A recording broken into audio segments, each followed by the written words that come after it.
SMTN.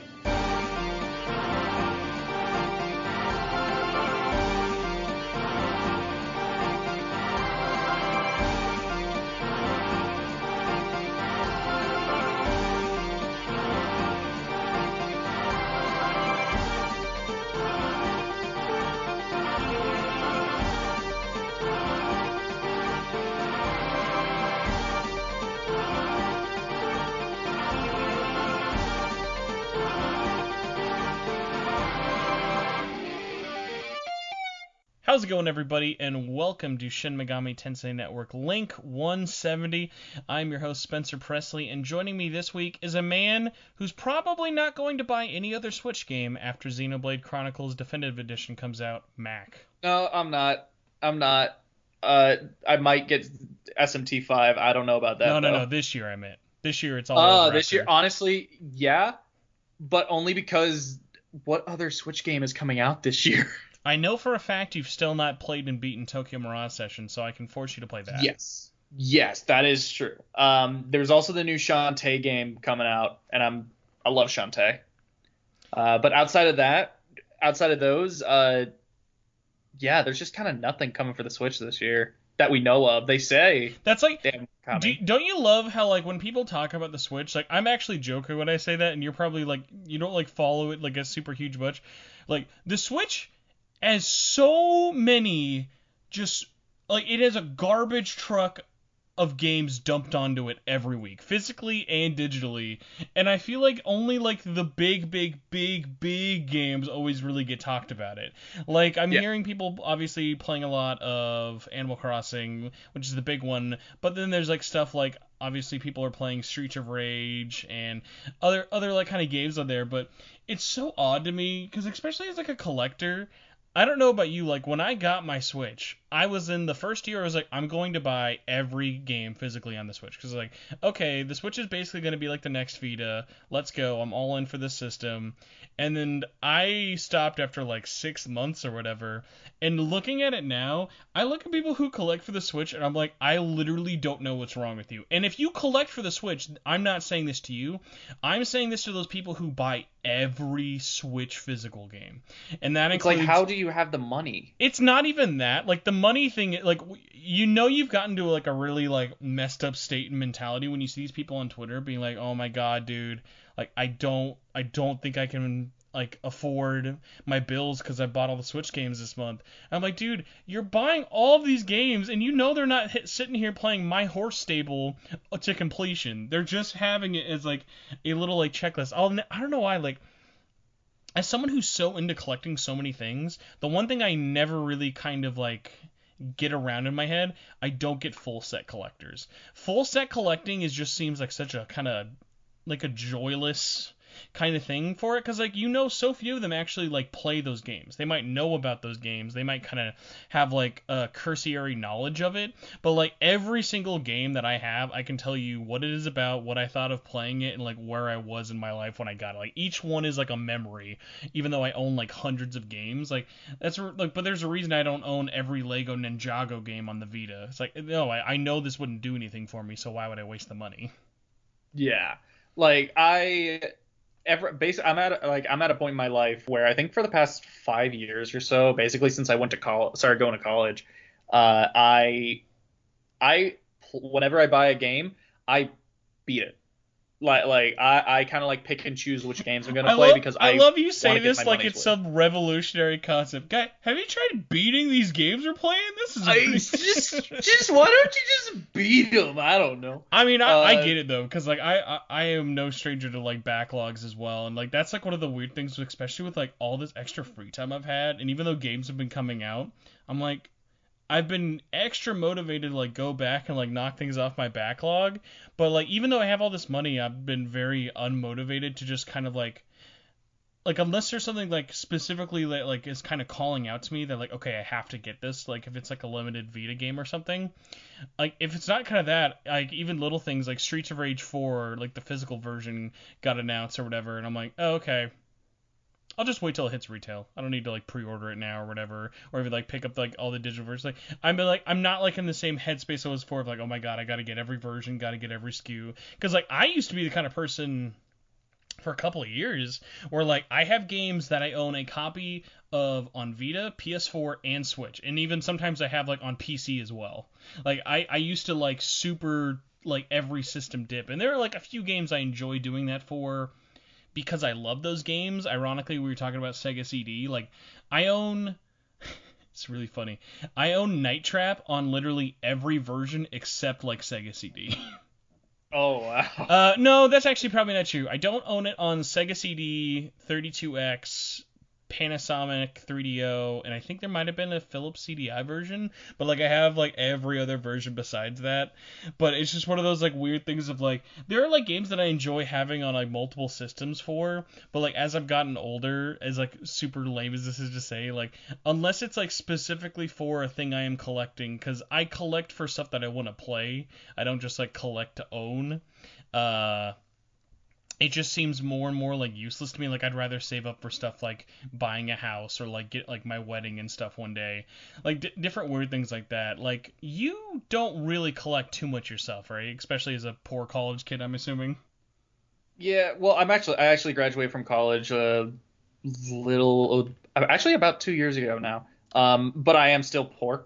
Well, listen, Uh, just because you graduate from college doesn't mean you stop being a poor college kid. That's what student loans are for. yes, yes. Uh, but yeah, like I, I mean, I like to collect. I like to collect, but what I like to collect is specific. It's only things that I like absolutely love. So like I love like, as we were talking earlier, I love like the Xeno games, and I'll collect all of those.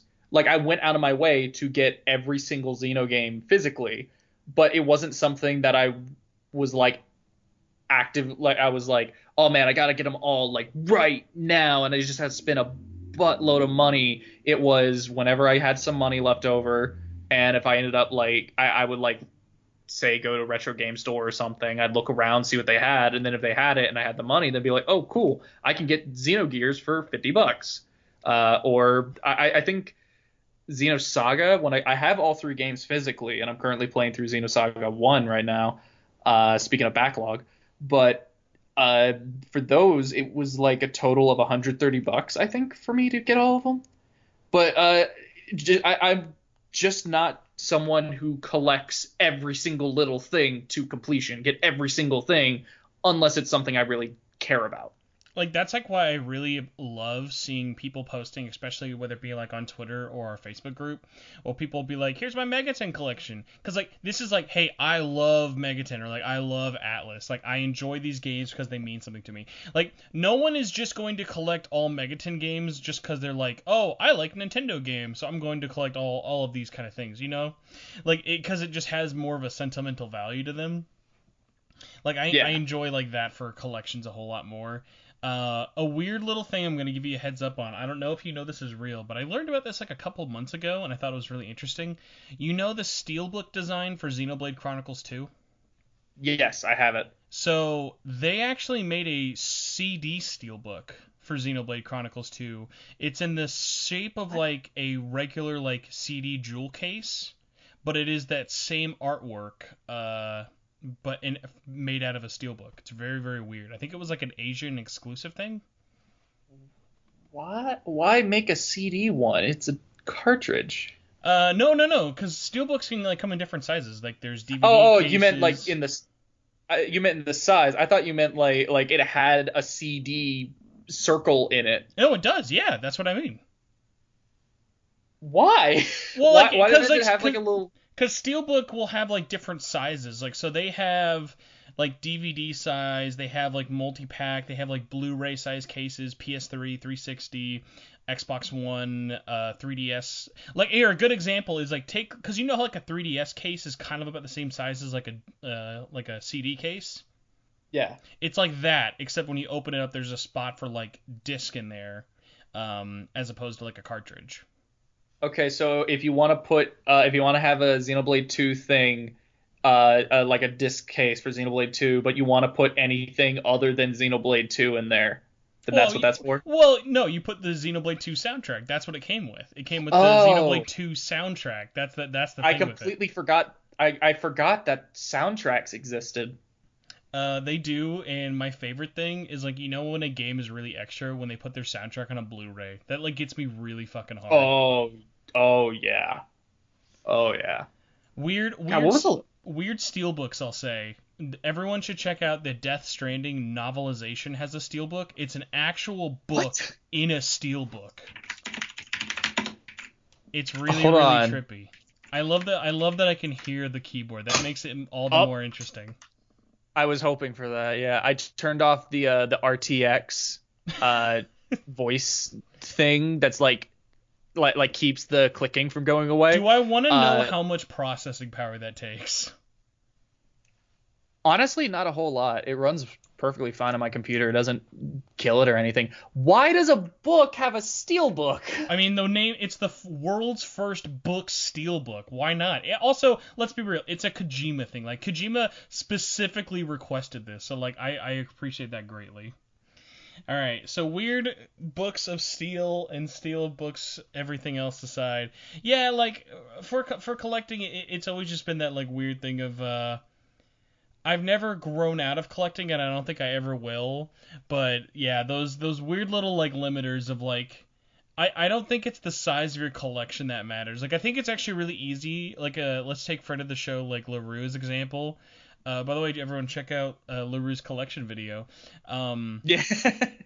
I think it's really easy to like look at someone who has such a big collection. Like he legitimately forgets what he has. Like that's how much stuff he has. But like he has all of that. Like not because like because his whole thing is he doesn't really even care about the games. Like he likes the games and he likes that stuff. He likes collecting the weird stuff. He likes collecting like the wine, the dolls, the like, light up like fleshlights. He'll collect anything with like a Jack Frost logo on there. And I like appreciate Oh that because yeah. like he wants like all the weird memorabilia and stuff like you'll never find, especially as someone who lives in the States. So like I'm all in for that stuff, especially because people like him collect the stuff that I like to see, but like I never want like half of that stuff. Like Yeah. like Like there's I'm some not really I'm not weird into stuff. figures. I'm not really into other stuff. Oh, I remember what you were gonna ask me. You were going to Hmm. ask me like what was the last CD or something I bought? Oh no, it was what was the last game that came with a Blu-ray? I was trying to remember. Well, you're just mean like for a soundtrack? Or just kind of like in general Blu-ray. Well, every game that's on a disc is a Well, Blu-ray. shut up. Shut up. If you mean like a soundtrack Blu-ray, or are you also considering like behind the scenes DVD Blu-rays? Like a bonus Blu-ray that will have like some behind the scenes stuff on it. For me, that would be Final Fantasy 15. I have the soundtrack and behind the scenes Blu-ray that came with like the big 200 something collector's edition. Oh yeah. Square Oh Enix, yeah, it Square Enix did. I does got that a lot the because their soundtracks are just insane to like have all on disc. yeah,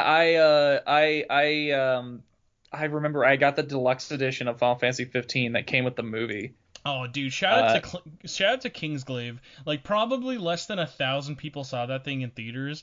But if you were one of those people along with me, that movie was a visual delight to see.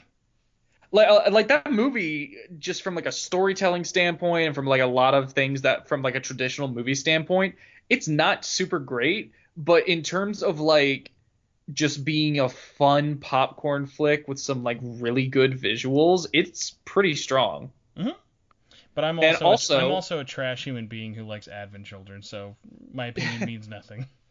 it also is it makes Final Fantasy 15 even more hilarious because Lena Headey got more time with Luna Freya than the official voice actress for Luna Freya.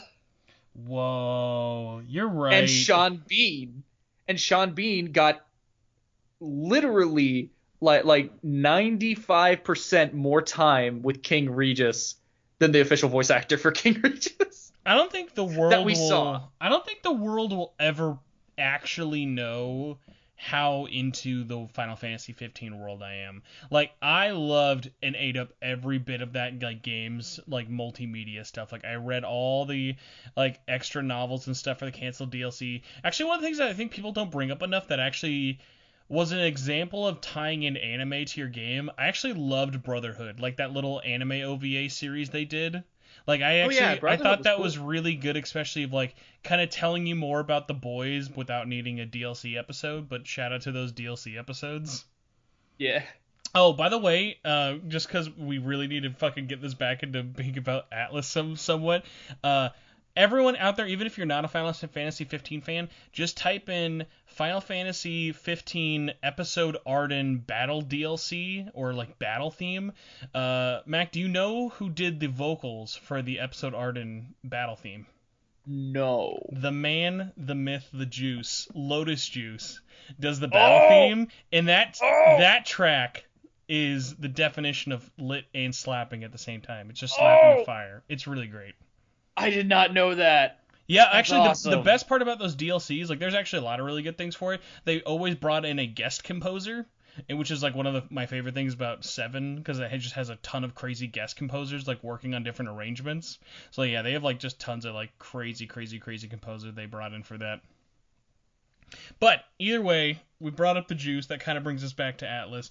Mac, Hey. we have one bit of news that I wanted to pick your brain with because you're someone who once made a video about misinformed sales information, at least this year with Tokyo Mirage Session. So I thought, hey, Yes. this is kind of related. So the PlayStation blog, and this is just PlayStation as a whole, always releases their top downloaded games, and this is for not just regions, this is for the whole world. And basically what it does is says from 1 to 20, there's a whole bunch of other subcategories, but most of it's like Fortnite DLC. The 1 through 20 is most sold games. And what was really interesting was we finally have April, and so if we go back and look at March, I was kind of surprised and kind of not surprised where Personified Royal landed. So I'm just going to read off this really quick because really what else do I have to do with my life?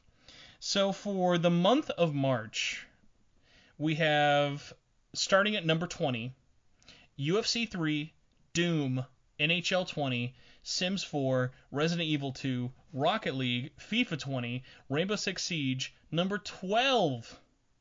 Number 12, Persona 5 Royal, but remember, that's with less than a week of sales, and it was digital only, but that is also everyone who pre-ordered after, I guess, about 3 months, whenever that December event was, because that's when digital pre-orders went live. Yeah, yes.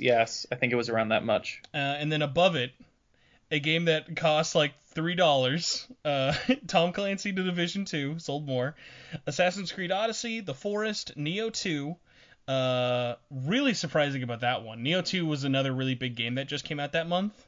That Neo 2 sold more digitally than Persona 5 did. NBA 2K20, Minecraft, Call of Duty Modern Warfare Remastered, well, 2 Remastered, Doom Campaign Eternal. remastered. Oh, I'm sorry. No Spec Ops in this one. Doom Oh. Eternal, GTA 5, and MLB The Show, followed by, not surprising to anybody, Modern Warfare. So for March, besides Neo, for me, I wasn't really like that surprised. Like, do any of these kind of sales, like at least in terms of placement, kind of surprise you at all? Not really, honestly.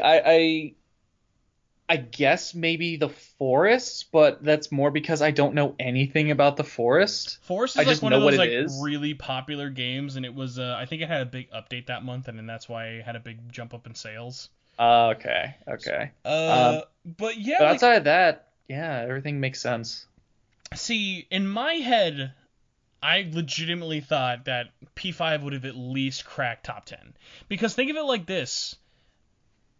Quarantines were just starting to really hit down for everybody at the end of that month. People were having a really hard time figuring out how they were going to get their hard copies. And the reviews were all like super big 10 out of 10s. Everyone who hadn't actually gotten their hands on the game like was basically praising it as the coming of Christ for games. So like I feel like it was doing everything right on paper to have like performed crazy well digitally. And then it just kind of like it did okay. Like as an example, what's almost more interesting no, see, I was going to compare when Catherine Full Body came out, how it had a higher placement in it. So this is what's so weird, is that March, if you looked at the NPDs, which are basically what track like all the Western data and stuff, March was like the most profitable month in video games in like over a decade for us. So what's so crazy about that is like the scales are just so all over the place. Like for example, Persona 5 Royal was the seventh best selling I think the seventh best selling game, at least in terms of like retail and digital all combined. But like on that list is number one in Animal Crossing that had in less than a month, what did it have, like over 10 million copies shipped.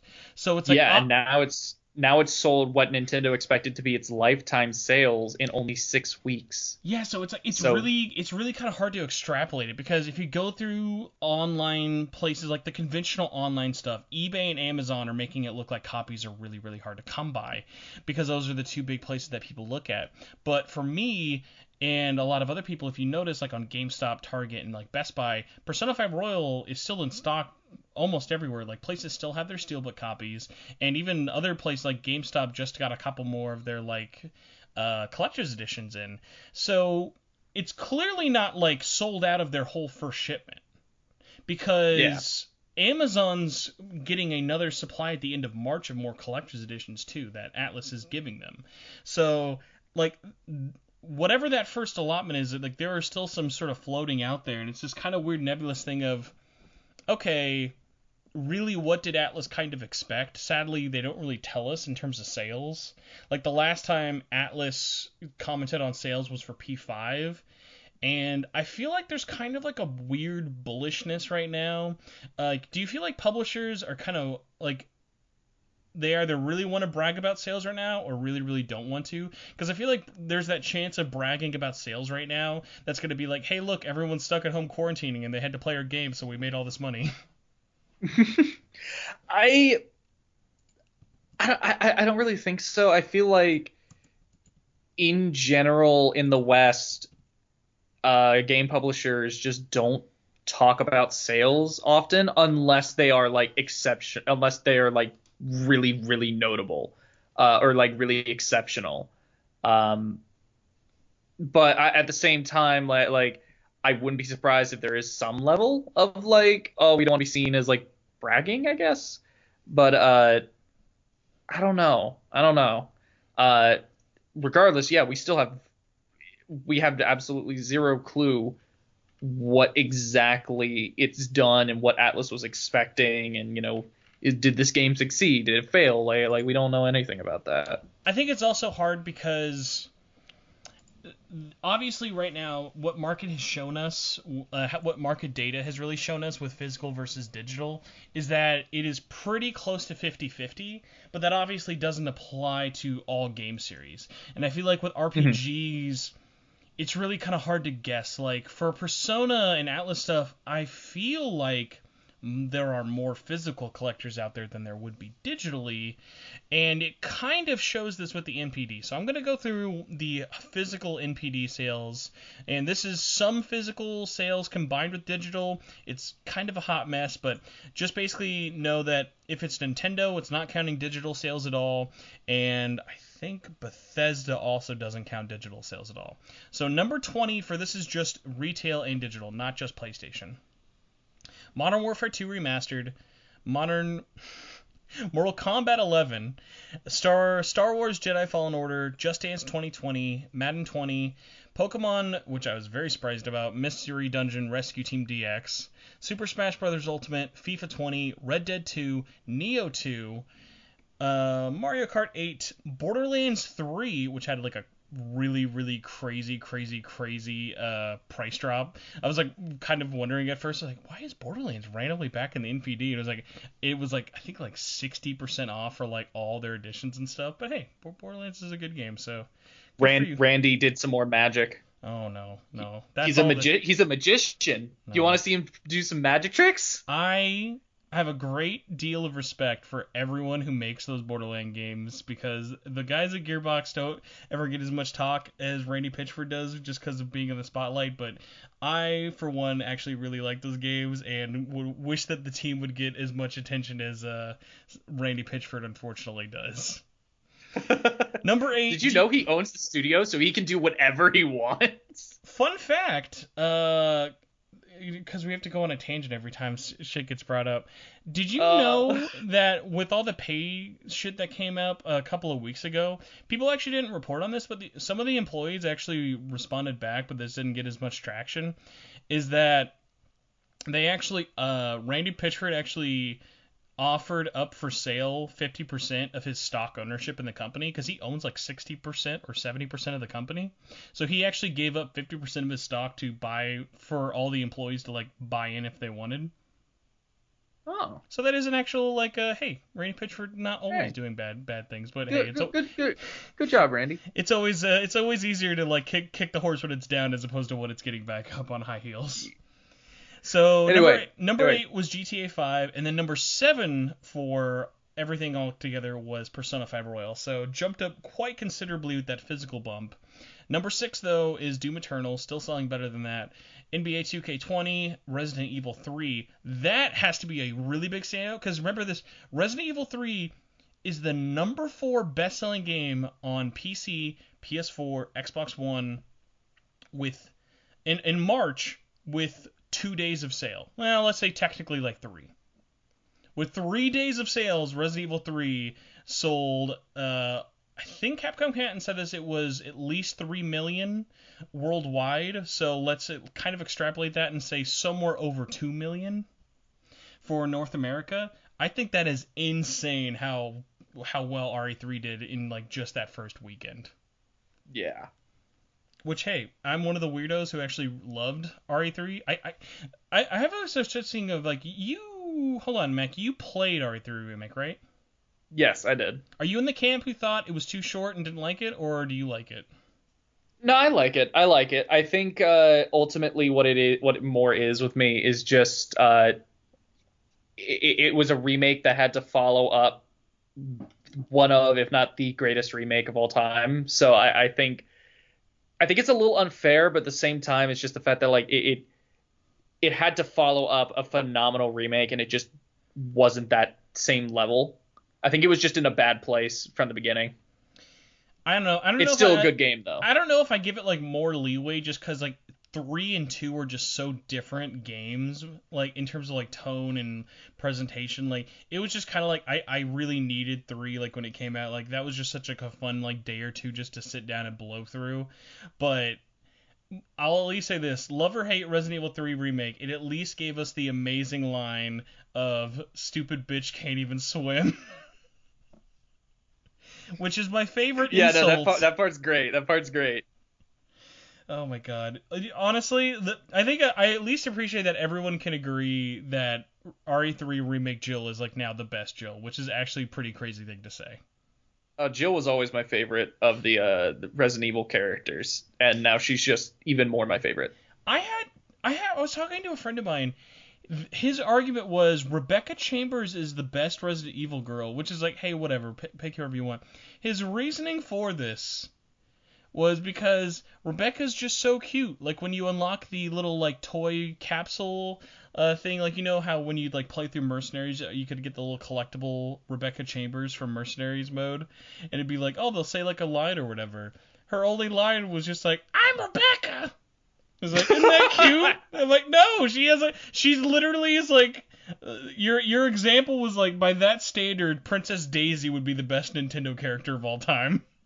She's so bland, she can't say anything else. It just sucks because like I actually like Rebecca as a character from all of her time in 1. It just sucks that like her only solo game is like one of the most kind of like I'm not like a hater of Zero, but Zero is definitely like one of the lower tiers of like that era. Yeah. Well, speaking of getting lower, number 3, MLB 2K, they wish. MLB The Show 20. Number 2, Call of Duty Modern Warfare. And number 1, Animal Crossing New Horizon. So this is what kind of goes back to my point of this is so hard to extrapolate whether it did well or not.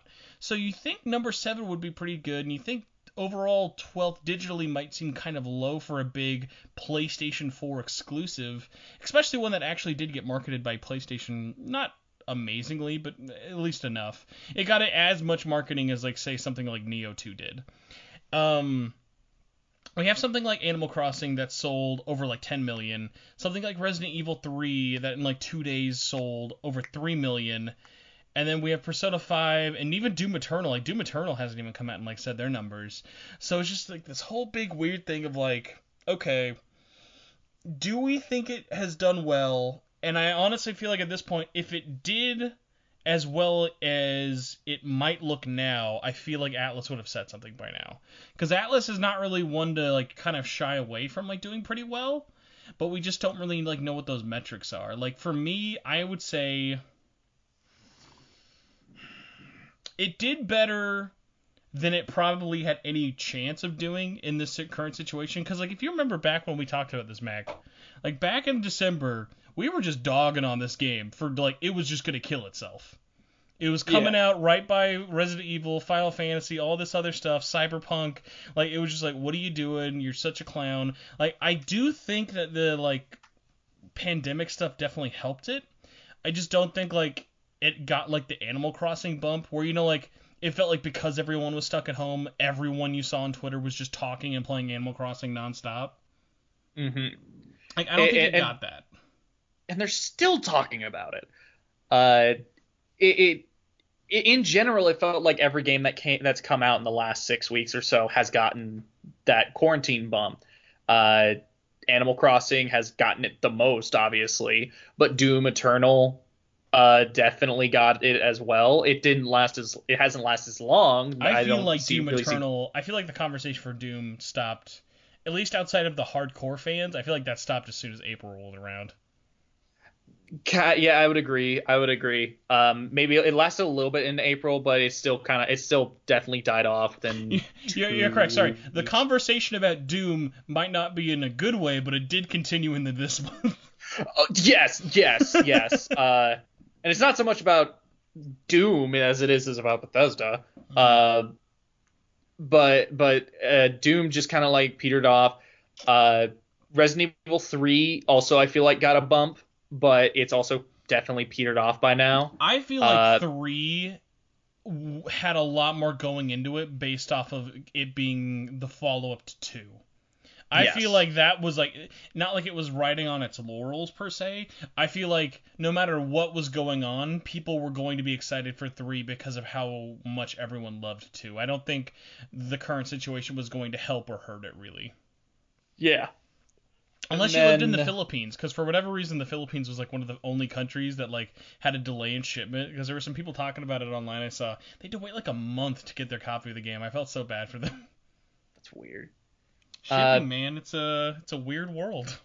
Yeah, and then speaking of shipping, they had to ship Final Fantasy VII Remake early in Australia and Europe, I think. Yeah, they were like the opposite. They were like, hey, you guys are gonna get this really early as opposed to not getting it really late. Yeah, that one sucked. They were the really opposite hard. of what Naughty Dog said they delayed Last of Us 4. They said they delayed it because they were like, we want everyone to be able to get it at the same time. And then for Final Fantasy VII, Square Enix was like, it's now or never.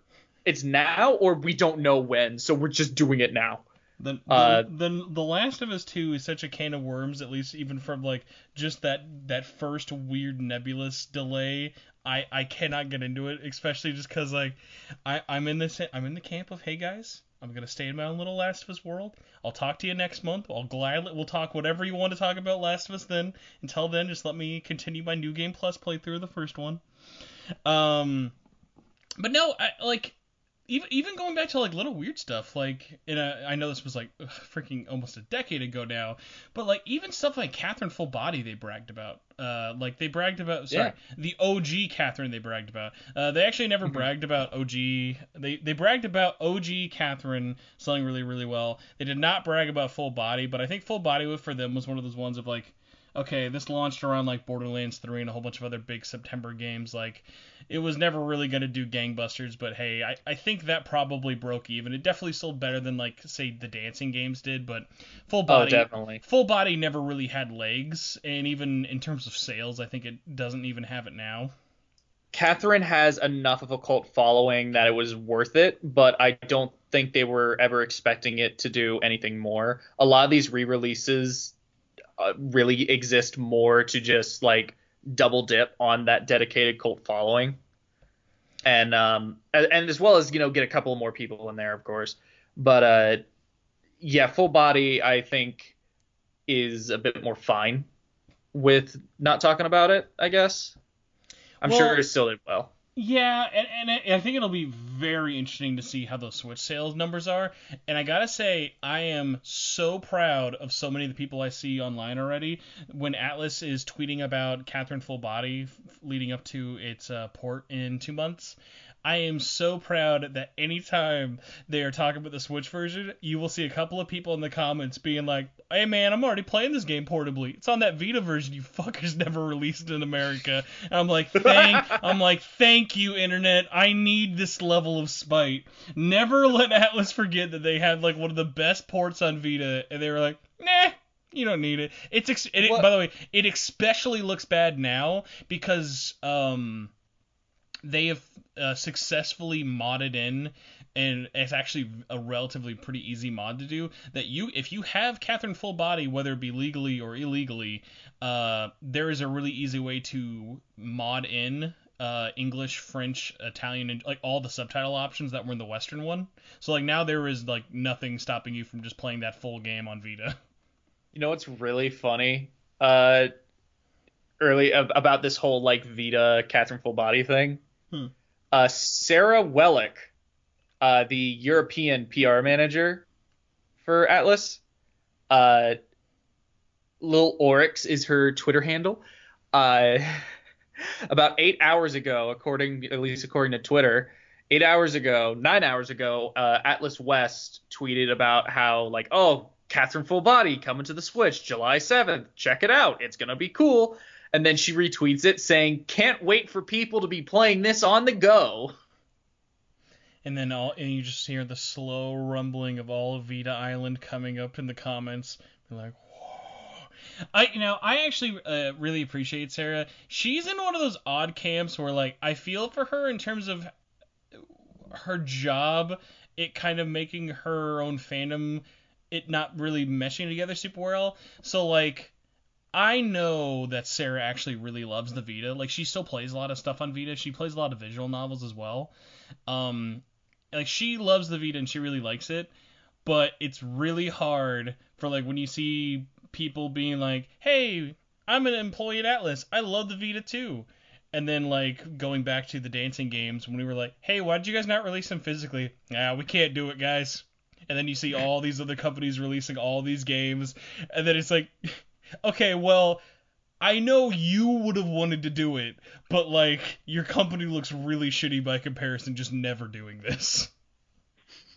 So like it's one of those things that like kind of sucks because like it makes you kind of feel like, hey, I'm sure your company probably doesn't want you to just be honest with us because it makes the company look bad, but like just take the hit in terms of the company PR, because it's like fans would rather like you be honest and be like, hey, I know we never brought over the Vita version, but it just wasn't financially gonna make sense, so here's the Switch one. Like that would make people a lot less mad than just being like, look, it's the portable version you guys always wanted. Yeah, check it out. You can now play Catherine on the go. I gotta Now, tell you, never before.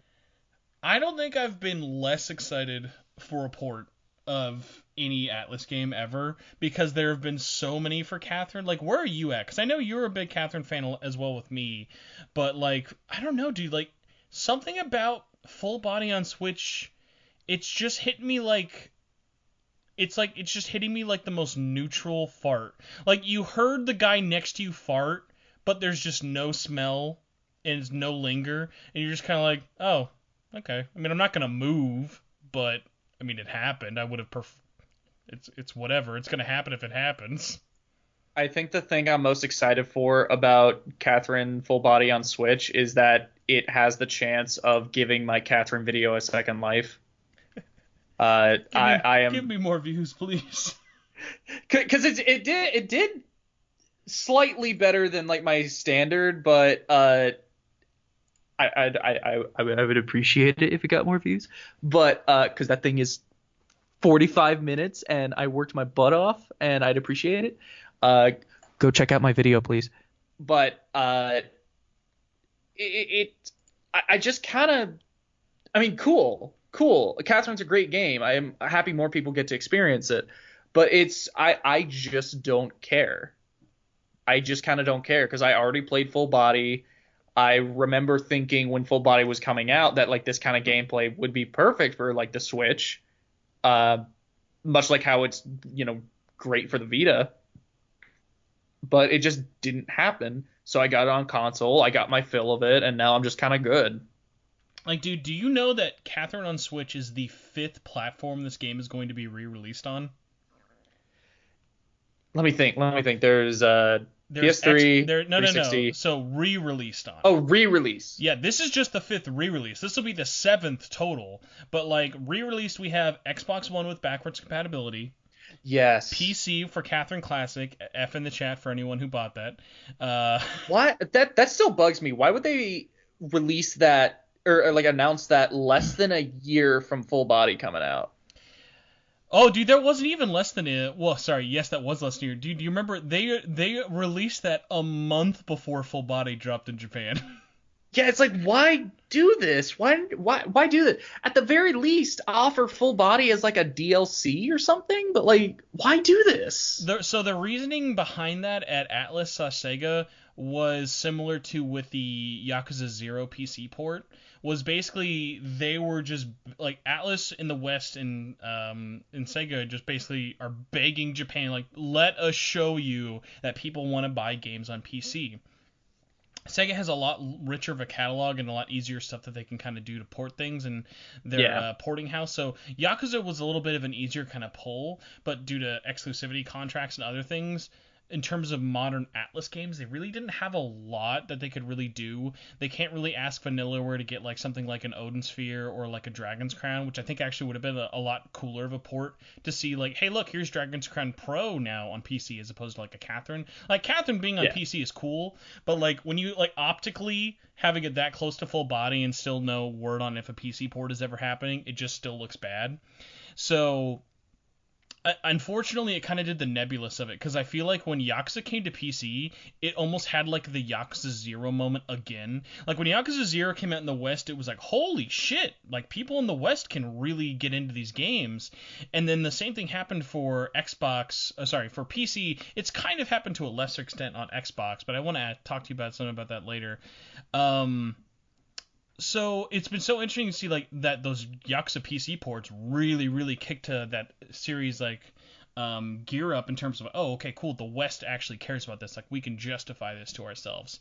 Whereas like the only game they did as a test market to it was a almost decade old port before a re-release was about to come out, and its only new features it had was dual audio. It was like that's all you had to offer, and it was just like, oh man, like that's just not a good look. I feel like Catherine Classic probably hurt at the chances of Atlas games being released on Steam way more than it helped. Atlas because developed games for sure, 100%. There's no way.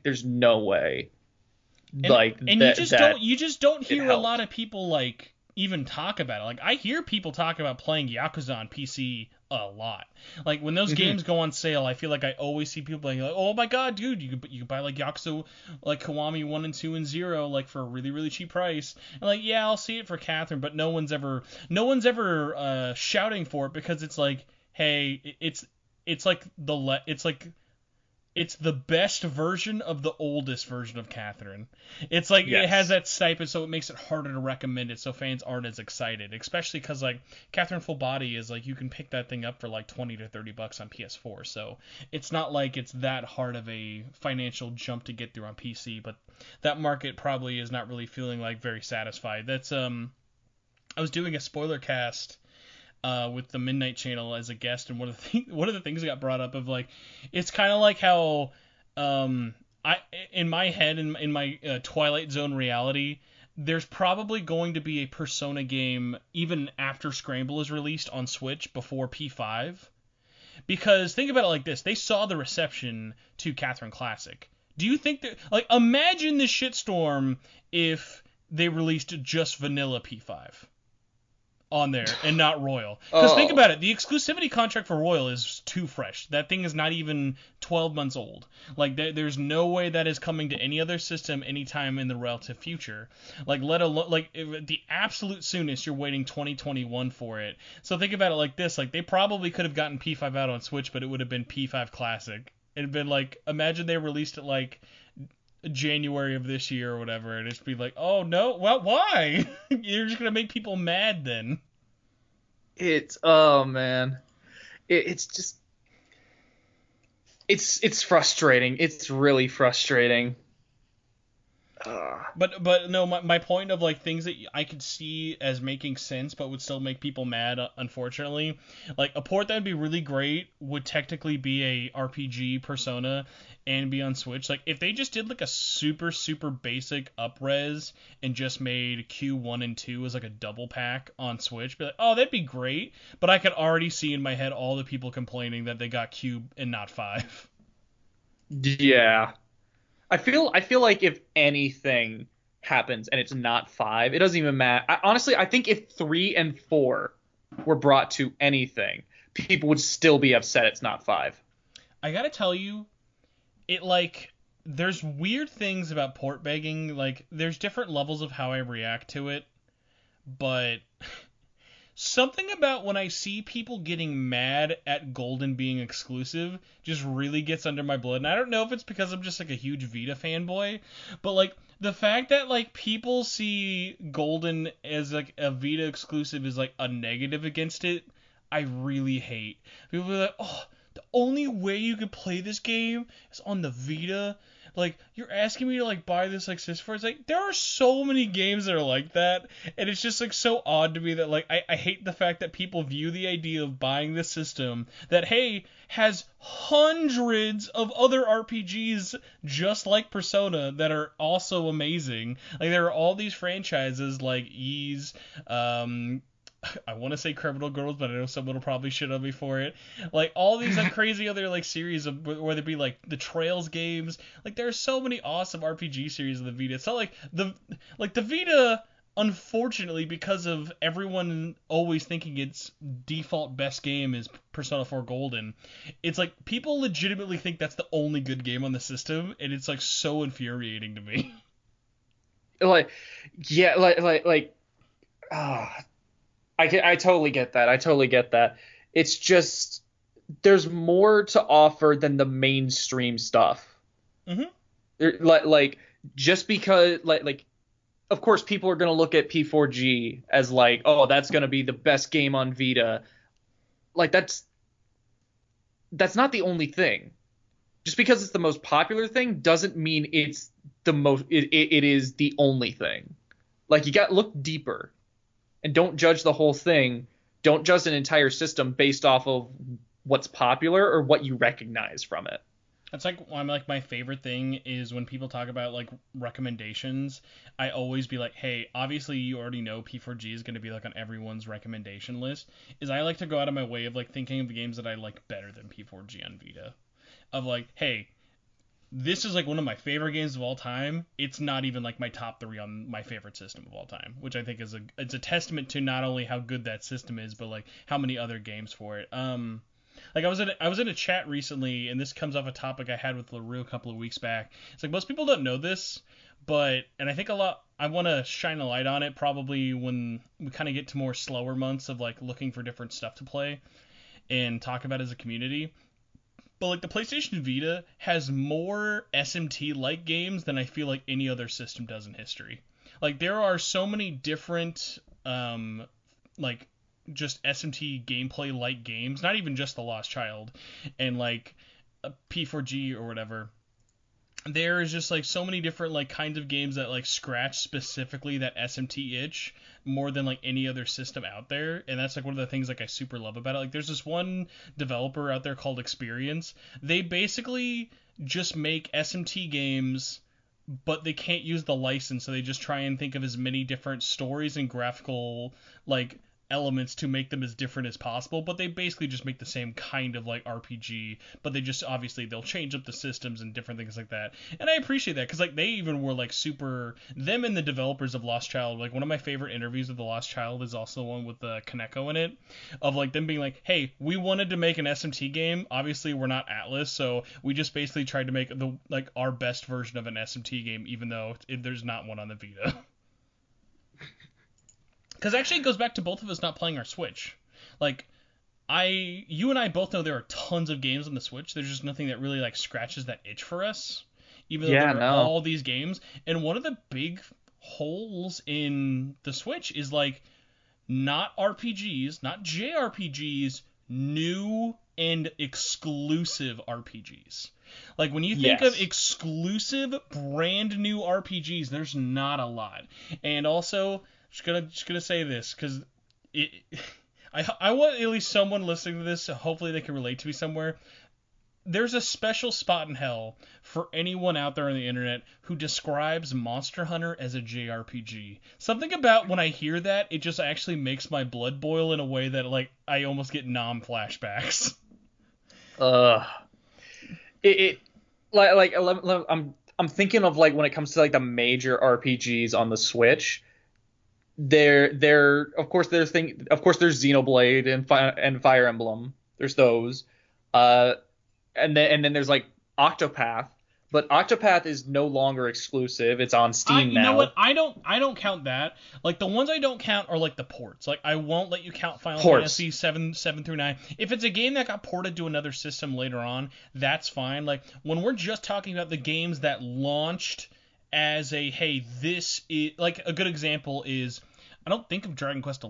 Like yes, Dragon Quest XI there is the definitive edition on Switch, but at its core I still think of that as a 3DS and PS4 game. Like that's a game that got ported to Switch. It has quality of life features and a bunch of other stuff for it, but it's like another good example would be for an RPG. Oh, I'm racking my brain for it. We were just talking about it. Xenoblade. No, yeah, Xenoblade Torna. But like, this is not the one I was trying to think of. But like, even a good example would be like one of my favorite RPGs. Like I was playing like earlier this year, like Tokyo Mirage Sessions. It's like I give that one. The only reason I give that one a pass is because that is a exclusive RPG on a system so few people played. Like, yeah, it may as well be a Switch exclusive game. Yeah, because like the difference of being like, hey, Final Fantasy VII has been played on hundreds and hundreds of different ways, like on all these different systems, mobile, blah blah blah, and like all these different ports and all these different classics for it. Whereas like taking a Wii U exclusive and then bringing it to the like Switch is like, no, that was just giving that game a second chance at life. That wasn't bringing it to more masses. But yeah, like even us, like we're scratching our heads here after 4 games for this system that's been out for over 3 years. Yes, it's like trying to say that like, oh, this system you should get a Switch. Why? Because it has Resident Evil 4 on it. The most expensive version of Resident Evil 4, and somehow doesn't have gyro controls, even though 5 and 6 have them. 5 and 6 have them. You have a version with gyro already. Well, not gyro, but you have a version that has the template there. Come on! Like, I like other games and stuff on my Switch and whatnot. Like, there are other types of games that, like, play fun and whatnot on there, but for whatever reason, like, those first to the platform or something unique about them being on the Switch, JRPGs are just really kind of hard to come by. And it just seems really odd, but it's just, like, I think... maybe like a factor of it just being like a huge port machine. Like I don't know, like what do you think it is about like these big Switch games very rarely being like these RPGs that we see a lot more often on like PC, PS4, and even other handhelds? I'm really not sure. I really don't know. Oh man. It's okay. They have a upcoming Final Fantasy game coming out this year on the Switch. Oh yeah. the Crystal Chronicles Chris, Remastered. Crystal Chronicle. That game got announced almost 2 years ago. I What is am. taking that game so long? I would love to know. Like, I doubt that they would ever go out and like finally say, but like, I'll say this: good on them. Every delay they've said, hey, this is to make the game better. And my only hope is that they have just found an insane amount of technical problems in bringing over like the GBA screen stuff to the actual, because like I have no idea how that's really gonna work. Like all the menu management, I'm sure has like been a huge nightmare for them. I'm gonna take a guess and say that Final Fantasy VII Remake Part 2 is actually Crystal Chronicles Remastered. The announcement trailer is hidden within the code. You know Yeah. what? I'll throw this a bone because it did launch at the same time on PS4 as it did on Switch. The remake of Trials of Mana, I've actually heard a lot of really really good stuff for it. So I would throw that in the camp of like RPGs that like came out at the same time as Switch's other systems. But Yeah. like the only other weird case I can kind of give would be like Valkyria Chronicles 4. But yeah, Doom like Eternal was supposed to get that. dude, It's not an RPG, but it was I supposed to get cannot that. wait to see how much of a dumpster fire that game looks. Have you seen like Wolf 2 on Switch? No. Oh, Wolfenstein 2, Hmm. no. It's one of those ports that like you're impressed it happened, but it's like that Jurassic Park meme of like you were so preoccupied. No, it's not even that. It's the Jeff Goldblum line of you were so preoccupied asking yourself if you could do it, you've never asked if you should do it. Oh, hold on. I just looked up head-to-head gameplay. It is not saying which is which. Okay, now it's saying which is which. Wow, the Switch version is blurry. Wow, that is blurry. And also the frame rate is very clearly low. Oh man, It'd be this like really bugs me. imagine like you're looking at imagine you're looking at Digital Foundry and instead of a number it says wishes it was 30 instead of an Oh, actual thing. Oh, hey, you know what? I'll give this a shout out. This is not a JRPG, but this is an exclusive RPG sort of, and I really appreciate games like this. Mario and Rabbids Kingdom Battles is a really really great like tactical RPG that still not enough XCOM. people play. It's XCOM. XCOM 2 is coming onto Switch. Yeah, yeah, yeah. I'm sure that will look That's like a pretty hot. cool. I'm sure that will look like a hot butter dumpster. That's pretty neat. Yeah, so unfortunately, we're just going to look like huge Switch haters now. I think. Hey, I love the Switch. I love the Switch. It's a lot of fun. There's some good stuff on it.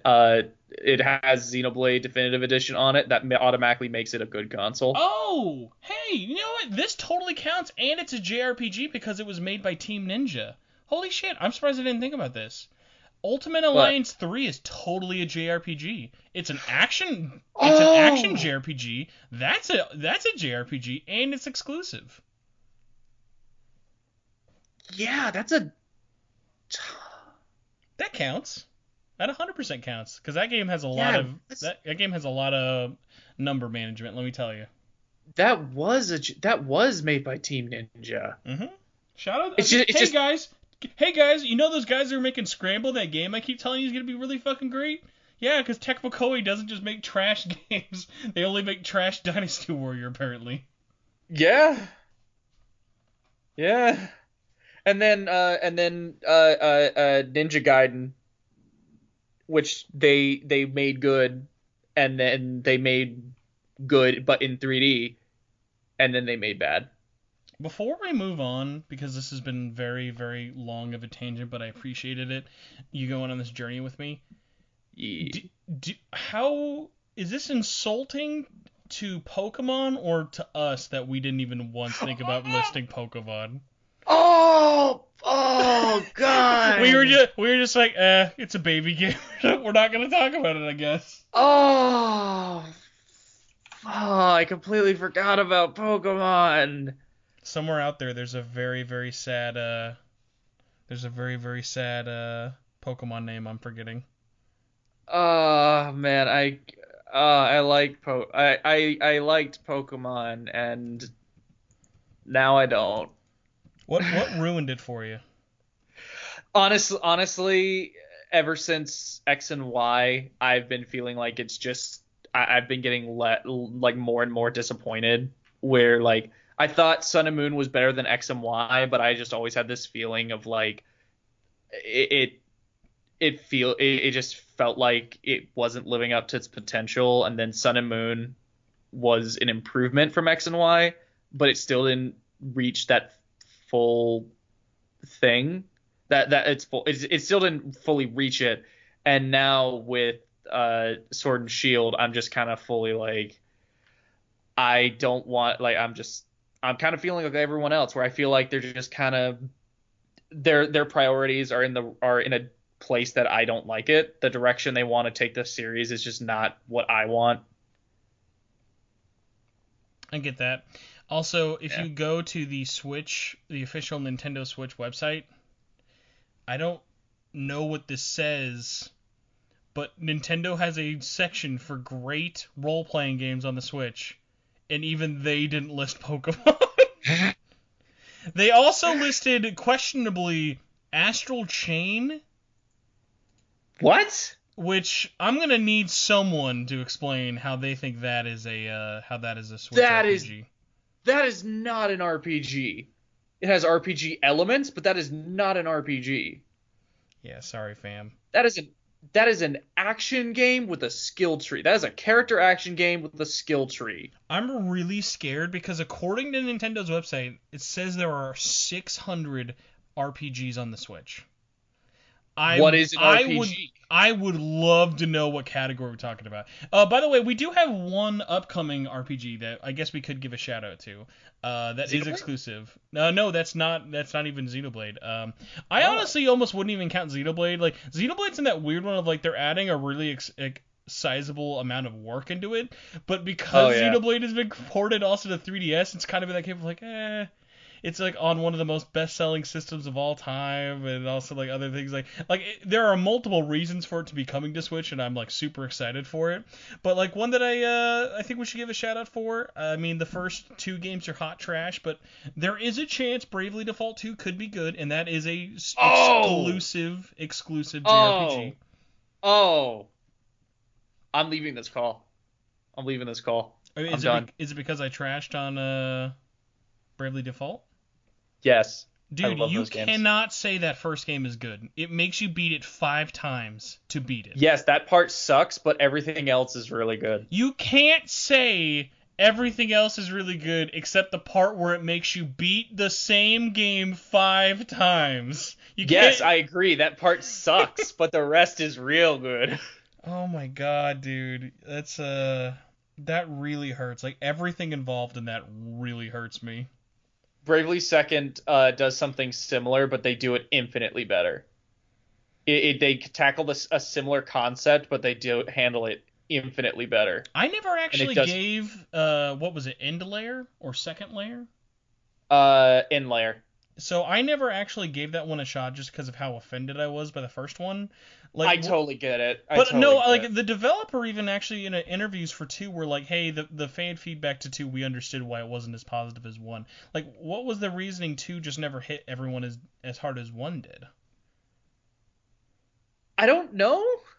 Because like the series producer for Bravely Default 2 came out and said like we apologize that Bravely Second wasn't up to the standards everyone was expecting, and then everyone I know everyone I saw online that was a Bravely fan was just like what are you talking about? And I saw a bunch of people like showing support and love for Bravely Second afterwards because it's like I genuinely don't understand what exactly he's talking about. I will say that I felt like Bravely Default 1 had higher highs than Second, and that there was just not tonally, but like stylistically or direction wise, I didn't like Second as much as Default. But like Second still did a lot right, and I'd say overall it's a better game. So I don't get it. I don't get it. I don't know why he apologized for Bravely Second. I don't know. It's very weird. But hey, at least we have a upcoming, whenever it finally gets announced, was having a release date, exclusive JRPG developed by famed Japanese developer, ends in a number 5, if you know what I'm talking about, coming to the Switch at some time in the future. Everyone's very excited about this. Zelda. No, you idiot! I'm talking about Rune Factory 5. You numbnuts. Real talk. Why do people say that Zelda is an RPG? I never understood that. I'll give in the most nicest of bending backward. I'll give you Breath of the Wild, only in the sense that technically I also count Dark Souls games as RPGs.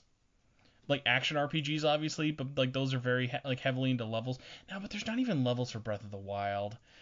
No Zelda game is actually an RPG. Sorry, you just Yeah, can't I do never it. understood that. I never understood that.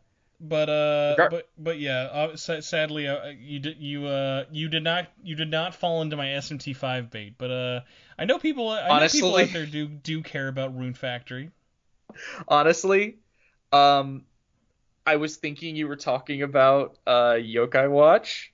Yokai Watch 5. I should have said that. Although that won't be exclusive to Switch. I No, doubt. I misunderstood you. I thought you said it was made by a developer that ended in the number 5. Oh, level 5. No, yeah, sorry. Yeah, that's what made me think Yokai Watch. So I was thinking like Yokai Watch 4? You know what? I'll say this. Yokai Watch 5 will be exclusive to Switch because they never ported any of the... They didn't bring over the Yokai Watch 1 remaster because Nintendo wouldn't pay for it. So I feel like Level 5 knows that those games won't sell in the West unless Nintendo pays for them to come out here, and even when they do, they still don't sell. Like Yeah. Sadly, LaRue can't buy enough copies of Yokai Watch for them to justify the sales. Dang it, LaRue, you gotta get on that, man. It's because he didn't buy Just Dance Yokai Watch, the best Just Dance that is a real game. Look it up, everybody. Just Dance Yokai Watch. Yeah. I bet you don't even remember what we were looking at originally, do you? It was the sales data for P5 Correct, Royal. Mac. 9 Hey! hours. 9 hours later, we're now going back and looking at the top 20 PlayStation 4 downloaded games from April. My God, it is April 9th as we're recording this. I still feel like we're in April. Does not feel like it's May. May 9th. You said April 9th? Oh my God. See, time has lost all meaning. It is still April. Oh my God. All right, so top 20, starting at number 20, a real JRPG. We have Kingdom Hearts 3, God of War, Rocket League, Need for Speed Heat. That was a weird one. Red Dead Redemption 2, MLB The Show 20, Predator Hunting Grounds. I'm amazed that even got that high. Yeah. Not at its quality, more just because Sony forgot to market that game, apparently. Number 13, Uno. The game. Well, I mean, hey, everyone. I'm surprised Uno isn't at number 1. Everybody has Uno. It came with your effing Xbox. You know, everyone who buys Persona 5 Royal technically has Tycoon. I'm just saying, it's free. Yeah. Go play it, you But idiots. real quick before we get too far away from it, I don't want to go on another tangent. But No. have you seen the? No, this one's really quick. You see, you know the Castlevania the Castlevania Symphony of the Night version of the Yes. Uno skit? Yes. Yeah, my best friend made that version. Well, you didn't name drop him, so how am I supposed to know he's your best friend? Yeah. Oh God, I'm lying. Nova Arby, Okay. Graves Saka. He plays Richter, and I actually helped edit the original video. He forgot to throw in the glass shattering, so I edited that in for him. And that is why human beings are a miserable pile of secrets. Exactly. And that was my tangent. I'm sorry it took so long. Let's get Number back. 12, Rainbow Six Siege, Madden 20, Spider-Man, Monopoly Plus, FIFA 20, Minecraft, Resident Evil 3, only at number 6 now, Modern Warfare 2 Campaign Remastered, GTA 5, NBA 2K20, Modern Warfare, and Final Fantasy VII Remake at the number 1 spot. So that list I find funny of its only surprise is just how immensely wiped off the face of the earth P5R was. Because I thought, because it released on the last day of March, that it would have had all of April to at least make it into the top 20, you know? Like, its absolute total plummet in sales for after launch week almost kind of leads me to going back to our original topic of, like, I don't think Persona 5 Royal actually sold that well. I think it probably broke even. It probably sold, like, at least over 100,000 copies.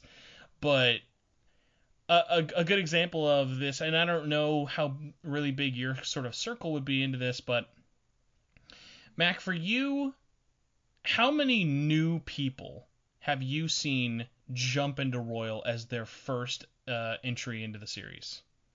0. How weird is that? Like, you think that would be the big, like, thing of, like, hey, guys, it's the end of the generation. If you're going to have a PS4 by now, you're probably in it. So here it is, one of the best reviewed games of the year. It's, like, touted as, like, one of the best JRPGs of all time. It's the definitive version, blah, blah, blah, blah, blah.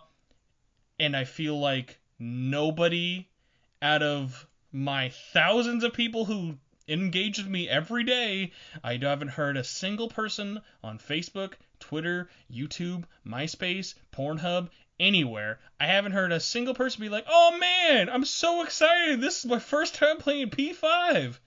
Like the only people I've seen saying like posting and talking about how they're playing P5 Royal, the only people I'm seeing post about it and seeing how much they love it are people who play the original P5.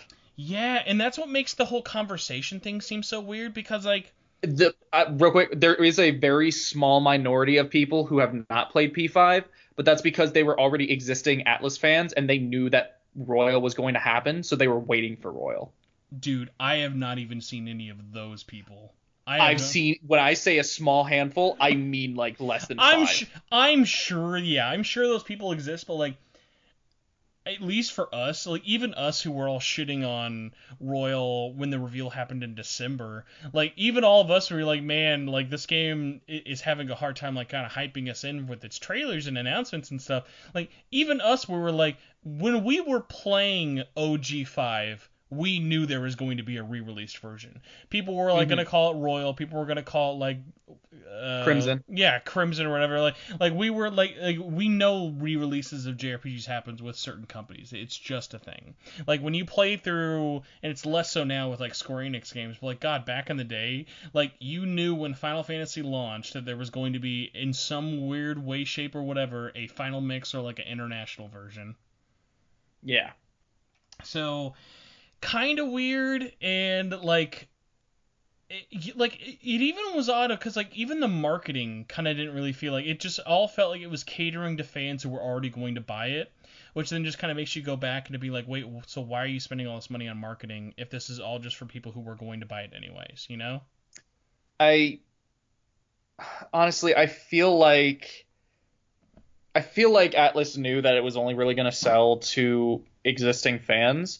I feel like the marketing push they had might be more to try and get those people that started with P5, really liked it, but then didn't get in Die Hard. I think I wouldn't be surprised if the marketing was more to let them know that it was a thing, in the hopes that they might double dip and be like, and hope that they're not just going to be one-off customers. So that's really funny you bring that up, because on the spoiler cast I was doing at the Midnight Channel last week, I asked that to everybody. Of not like, hey, would this bring you in? Of, you are correct. The marketing was almost to those people who didn't beat 5. Of like, hey, you bought 5, but like, let's say, because I actually do know there are quite a considerable amount of people, and I was one of them for the longest time, of someone who picked up 5, and for whatever reason, whether you loved it or didn't get into it, something just stopped you from beating that game. And so, yeah, like, this game is almost kind of marketed to those people, like, exclusively in the way of, like, saying, like, hey, did you not beat P5? Here you go. This is your chance. This is the de facto version.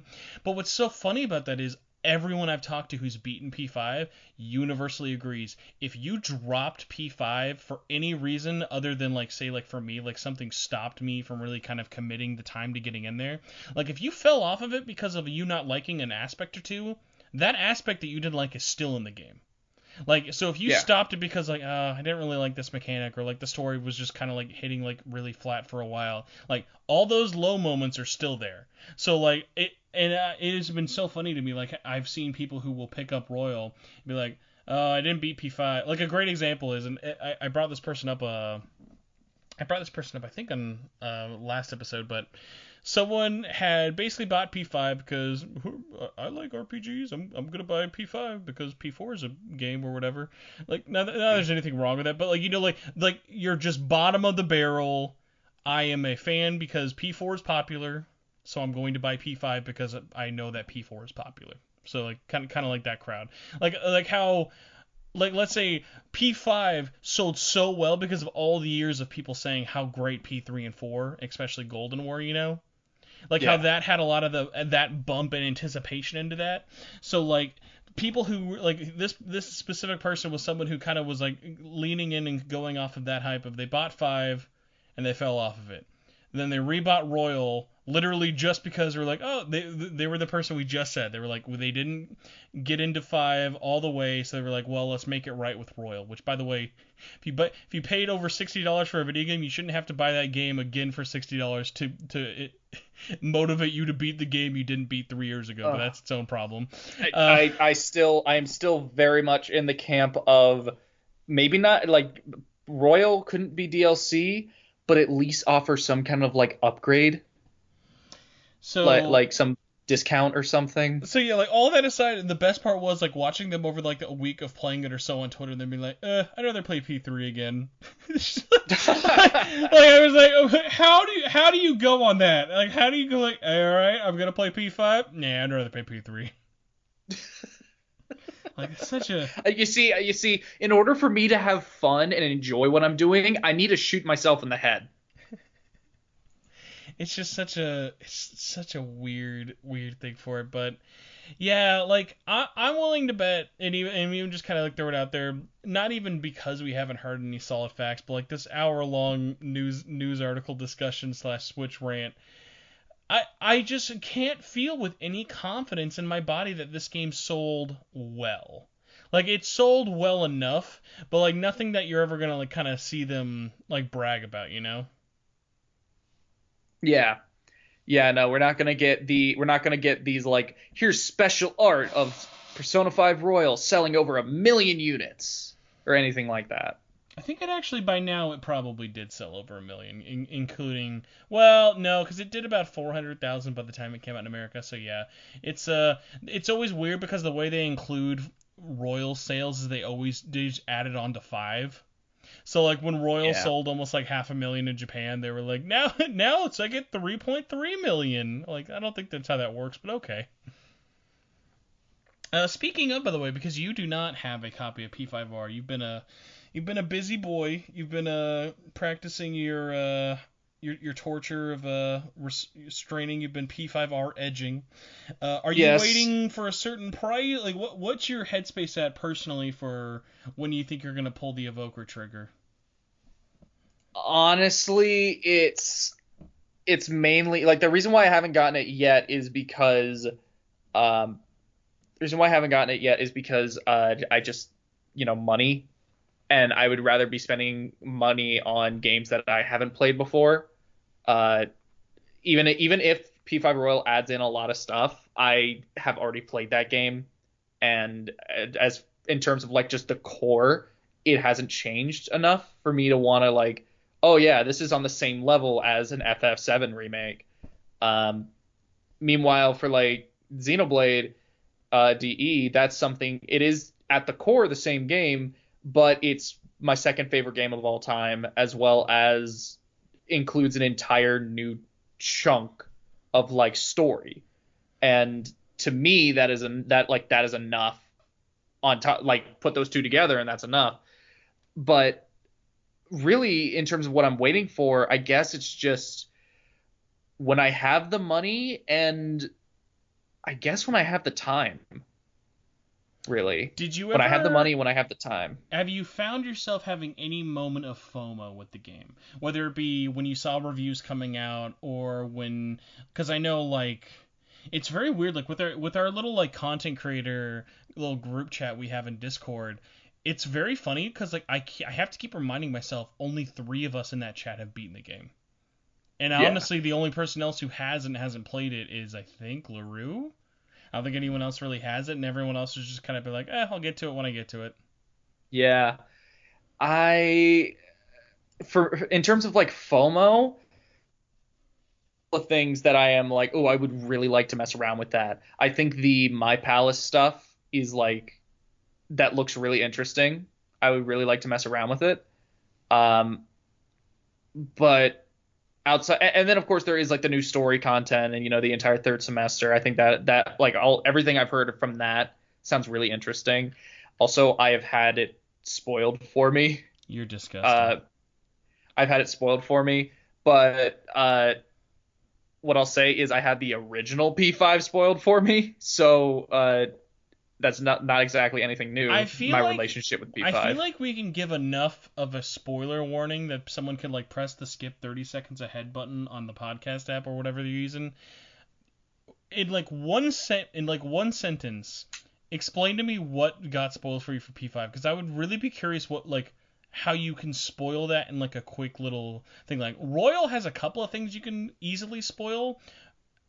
P5 is a whole game I feel like it'd be really hard to spoil besides like maybe one moment. I guess 2. Um, Here, let me make sure I have like the right. Let me get the words together so I can make it as quick and easy as possible. I doubt you will go over 30 seconds with a P5 spoiler. Okay, okay. Skip ahead 30 seconds, and it'll be done. Okay, so 3. I'm gonna count down from 3, and then We and have then you go. never given this much warning on a spoiler in our entire life. I want to make sure people don't want to get spoiled. I don't want people yelling at me. Okay, And then so Nanako's spoiler in the warning. bed. Okay. I knew Akechi was the traitor, and I knew Igor wasn't Igor. So like what's so funny is like especially once you have the context of that in the game, those reveals do not really ever hit home. Like No, the traitor stuff. I'm gonna talk now as if the person's back because I don't yeah, know. yeah. Probably hasn't been Thursday, but like the stuff with the traitor, even though I knew, it's so obvious. If you pay any level of attention, it's so obvious that by the time it's supposed to hit, it just doesn't hit. I think that's like one of like Royal's greatest strengths in that last new bit of story they add, that it actually makes like parts of the story worth keeping spoiler free. And that's like one of the things like I really appreciated about it. And that's like why like I very much like kind of don't ever want to like spoil things about Royal unless like someone has gotten ahead to talk about it. But you brought up a really great comparison with Xenoblade Chronicles Definitive Edition of actually you kind of were dismissing them as like kind of one being a lot more greater than the other. I think honestly that like what Definitive Edition does is what I think a successful Royal would be. It is a re-release adding a ton of quality of life changes to the gameplay, not as much in the presentation department, obviously with Definitive Oh, Edition. Definitive Edition is like a marvel. This is like you do not get a remake of this caliber in Yeah, terms of like just presentation. but like when you Very often. kind of strip it out in terms of like, hey, we're gonna touch up the visuals, we're gonna touch up the gameplay, we're gonna touch up the menus a little bit, and we're going to add some new story at the end, and we're gonna add new music, and we're repackaging this as a full price game.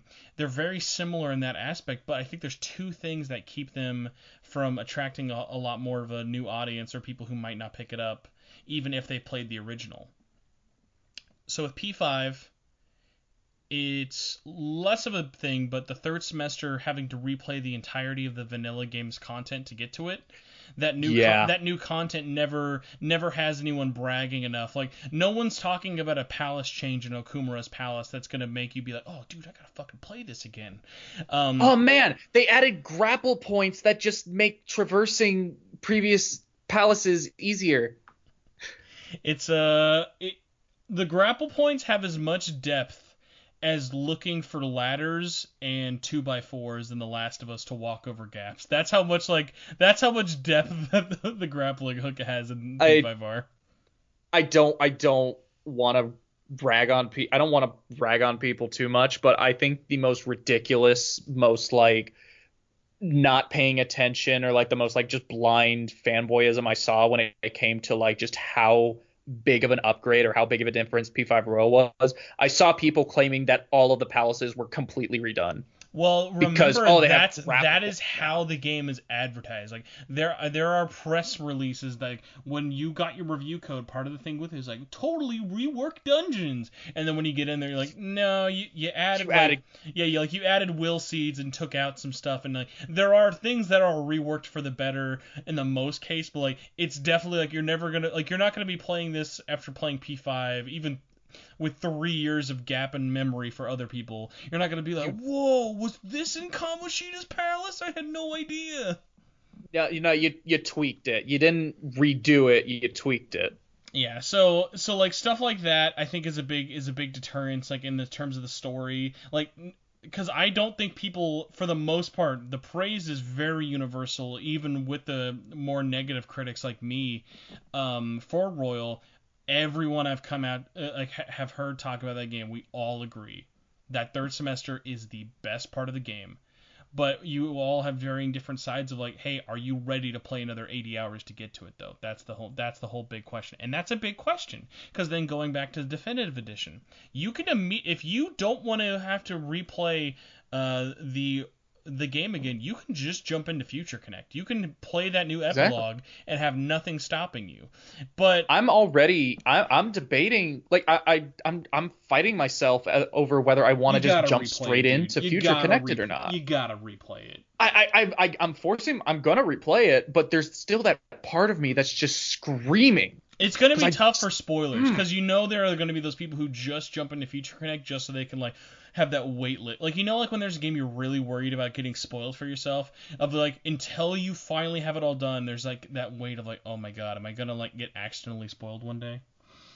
Yeah. So going back to my bigger point, which is way, way, way more in Definitive Edition's defense of why you should get this, is one of the biggest factors is not the time, because, oh god, Mac, when did the Wii release? Like the North American, or at least when, are we at least 10 years ago for the first Xenoblade Chronicles?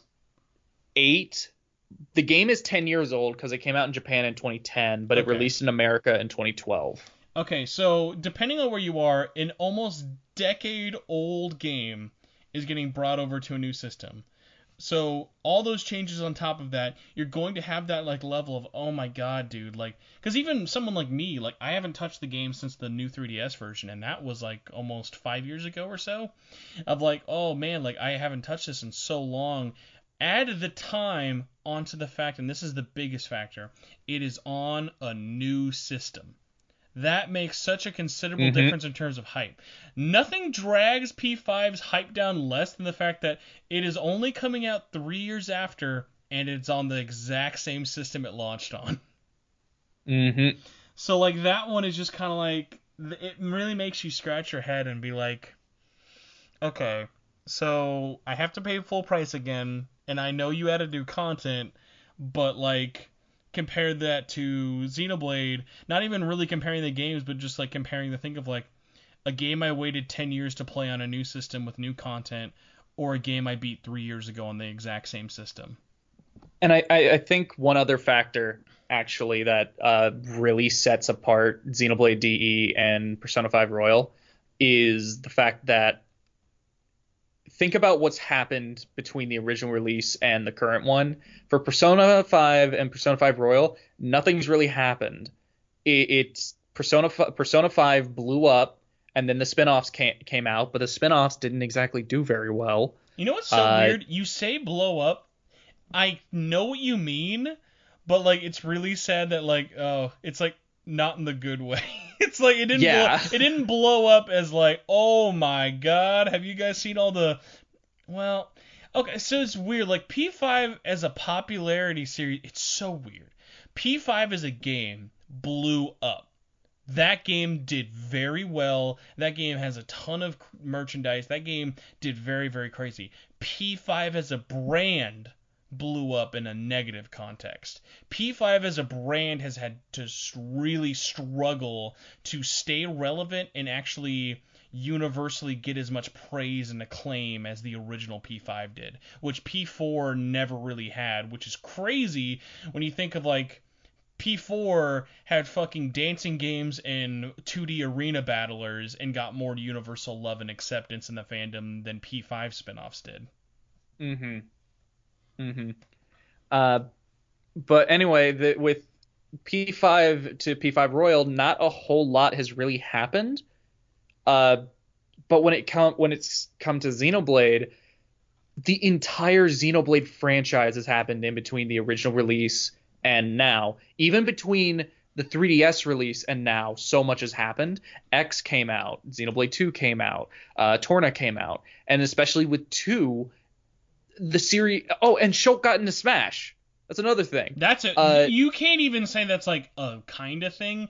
Like that was a big, like, that was, even like for people like me, the reason I wanted to play Xenoblade Chronicles was because I attached that character in Smash as hard as I did.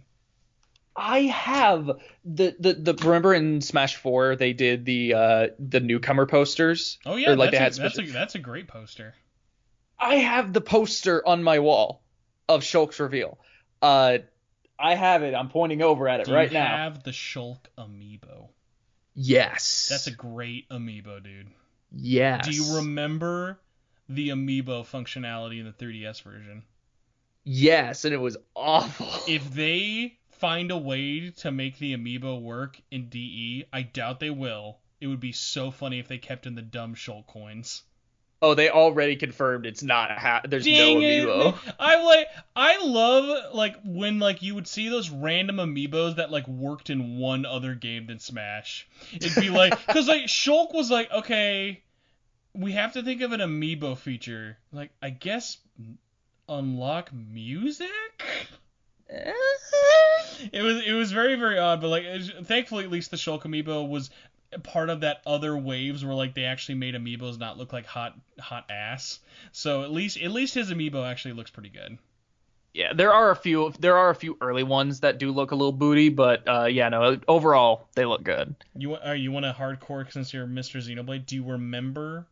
I'll give you a twofer. One is a little harder, one's a little easier. What wave of amiibo was Shulk in? Oh. 4? Correct. What store? Oh my god! What store was he exclusive to? GameStop? Bingo. The only reason I got a Shulk amiibo is because I worked at GameStop, and I definitely took the only one that wasn't pre-ordered at the store.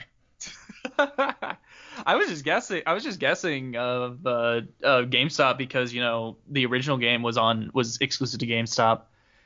Dude, that amiibo is 5 years old now.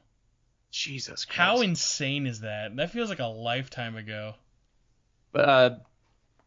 Yeah, like in between the original release of Xenoblade and even the 3DS port, the entire Xenoblade franchise has happened, and with 2, the series blew up in its own respect, not not like mainstream levels or Fire Emblem levels, heck, not even Persona levels, or Persona 5 levels rather. But it now has a very dedicated fan base that has never played the original because it's on the Wii or it's on the 3DS, and the 3DS version looks like booty. And don't forget the sweet ass Wii U downloadable version. Oh yeah, I can't forget that. Also, I don't think it's fair to say that the 3DS version looks like booty. Like, the 3DS version is doing its best to, like, those models already didn't look good on the Wii. Oh yeah, 100%. Like when I say it looks like booty, I just mean like resolution wise. Resolution wise, it looks bad. When it comes to just when you like really look at it and you like you're being fair to it, it's actually like a technical marvel that even got it to work on a 3DS. Oh, this is a weird one that I have to take a tangent for if you know this, because I forgot to look it up. Do we actually know who's porting DE? Because I doubt it's Monolith proper, is it? I think it's Monolith. Because I guess that would make sense for having all the new content with Future Connect.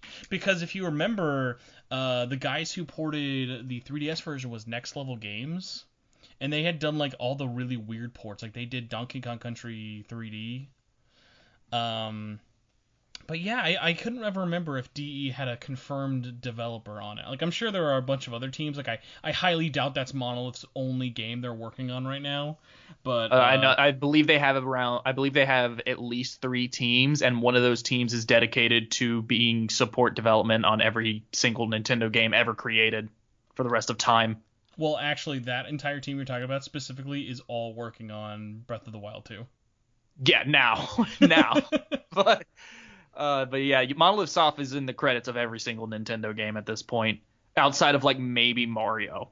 Did you know, weird tangent number 9 million of this episode, did you know that Fire Emblem Three Houses had more developers from Koei Tecmo than Intelligent Systems? I did know that. That game was like majority developed by like it was mostly outsourced to Koei Tecmo.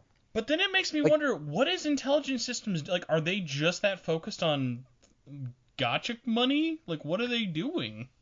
I really hope they're doing. I really hope they're doing a new Paper Mario. Oh, you're right. That is the rumor of this year. I forgot because the rumor is a return to form, Paper Mario by Intelligent Systems. I always forget that the first one was them. Yeah. Also, I just since I was trying to look it up about who's doing Definitive Edition, it actually wasn't Next Level that did Xenoblade 3D. It was Monster Games. Oh, you're right. Next Level. Yeah, you're right. Next Level did like the Luigi's Mansion 2. What did Monster Games do? I feel like they made like the Wii racing games. It says here like Excite Truck. Yes, Excite Trucks and Excite Insects or something. Excite Truck, Excite Bots, Excite Bike, Pilot Wings Resort, Donkey Kong Country Returns 3D. Okay. They co-developed Tropical Freeze on the Wii U, and then they did Xenoblade 3D, and then they haven't worked with Nintendo again because they've only ever since they've done 4 NASCAR games, NASCAR Heat games, and then I misread this. They're doing Tony Stewart's sprint car racing. Look out, Mr. Not Tony Hawk, but Tony Stewart. Wow. Okay. Wow, I can't believe people don't know who Tony Hawk is that much that they think his last name is Stewart. Mr. Stewart, are you sure you don't need a skateboard? No, I'm okay. My go-kart's enough. Oh no, I feel like if I got on a skateboard, I'd break my back. So yeah, going back to your analogy though of like how drastic those, even in the last like 3 years, like those franchises have become. Yeah, you're right. Like it's been on other systems, but yeah, Xenoblade. I feel like even platforms aside, and even expensive copies aside, I feel all of that along with it, like the first game, along with when we were talking about like how Xenoblade Chronicles X is such like a, you can tell Monolith was just like, what can we get out of the system? Like, how far can we push this system and, like, how crazy? Because, like, when you look at that game as a 2020 game, it might not super impress people. But, like, when you realize that this was made to be a Wii game, and you look at how crazy those vistas are, and how crazy, like, when you're running around the Bionis and stuff, and you're like, hey, this is all one area, it like really sinks in. Like I think those like moments of when you take that first really large jump from like a super crazy tall hill, you know? Like I think those moments are when you really start to respect it from a technical aspect, even if it's not the prettiest looking game. Yes. I think every Xeno game or 1 and X, they 100% feel like, let's try and take this piece of hardware and just push it as hard as we can. 2, I didn't get that as much. That felt more like, oh, we got to get a game out.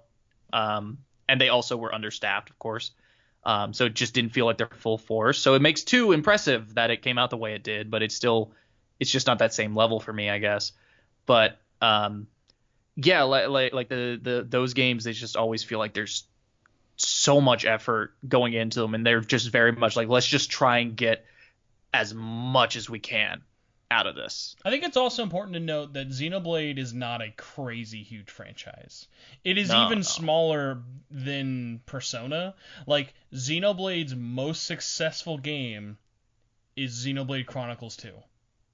Yeah, and that's because it was like the first JRPG, or it was the first like original RPG to the Switch, and it was the first JRPG. I think Octopath came out earlier because that was July of 2017. No, I think Octopath was 2018. Oh, no, am I a fake gamer? Yep, July 13th, 2018. You're a fake gamer. Oh, dang. Yeah, I remember because I was playing it when I moved to where I live now. That would 100% make it, like, because it had a lot of that, like, that first year of the Switch. I don't think people, like, unless you were like really actively in there, that was a great, like, there was a reason I was inclined to be like balls into that system, because almost every month there was a crazy game coming out for it. Like, you had Zelda, you had Fire Emblem Warriors, you had like ARMS. Like, I love ARMS. What are some others? Splatoon 2, Mario Odyssey, and yeah, like, ending the year with Xenoblade 2, I think was just one of those, like, even though it had a December release date, like, the fact that, like, it has sold over 1 million copies, and, like, that doesn't really sound a lot. Like we said, like, Persona 5 alone has sold over 3 million copies, and, like, this game, like, selling over 1 million being a big deal. I think a lot of people are kind of realizing with Definitive Edition, this is going to be that first chance to basically say that, hey, this wasn't just a fluke. Like, it would not be a surprise if DE ends up overtaking that 1 million sales number and selling better than 2. Hopefully. I would so. hope.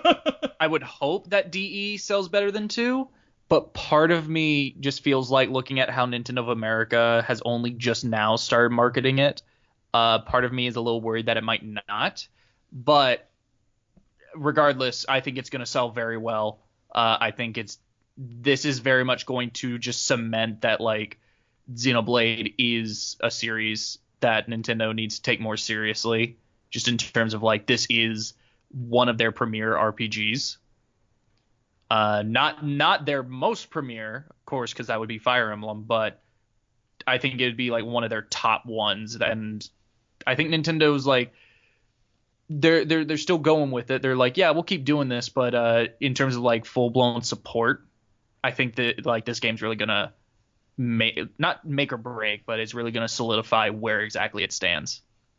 AKA, if it sells more than 1 million copies, we're legally obligated to get Xenoblade Chronicles X on the Switch. Please. What? If it sells less than 1 million copies, then it falls in the wayside like Xenogears did with Squaresoft. What do you add to the Switch version of X? Let's say we can add one thing into X. Like, what do you add to that game besides more story or something? Like, what's a thing you could add to the Switch version of Xenoblade Chronicles X that would make people excited to play it on this system? Because I feel like no matter what you do, I feel like it's going to kind of fall on that TMS boat of, like, hey, you probably didn't play this, but only because it was on the Switch, not because it was a bad game, you know? I can't really think of, I guess maybe like, I guess more like more the side quests, like the bigger side quests, because I can't imagine them adding in like a brand new continent, because those things are huge. Each continent is massive. I can't imagine them adding in a new continent. I can't imagine them they could add in like like an epilogue type thing, but it wouldn't resolve the story. I know I see a lot of people saying that, like, they should re-release X, but give it a proper ending this time. And, like, no, X, you can't give X an ending, like a proper ending, because X is very clearly meant to be a part 1 of, like, this long story. So I guess they could do like an epilogue that would like answer a few questions, but it would still leave things open-ended. There's no way they could answer all those questions in an epilogue. But outside of that, like, I guess some new side quests or something. I really don't know. I can't think of anything of like real substance they could add. Yeah, it's in that weird boat where, like, I feel like they would have to just kind of do the Tokemura Sessions route, no matter what you really think of it, and be like, it's going to look the same, it's going to at least perform as best as it can on the Switch, and we're just hope there's an audience here. Like, even, like, something like a funky mode. Like, it'd be really hard outside of, like, here is a new bit of sidelines, but yeah, like, to respect that game's original story's intent of starting a brand new universe, you can't really just like, hey, wrap everything up in an epilogue or whatever. Yeah, no, that I think a lot of the people who do say that either don't understand what X is trying to do, or they didn't play X and they're just like, oh, I understand that X didn't have a real ending.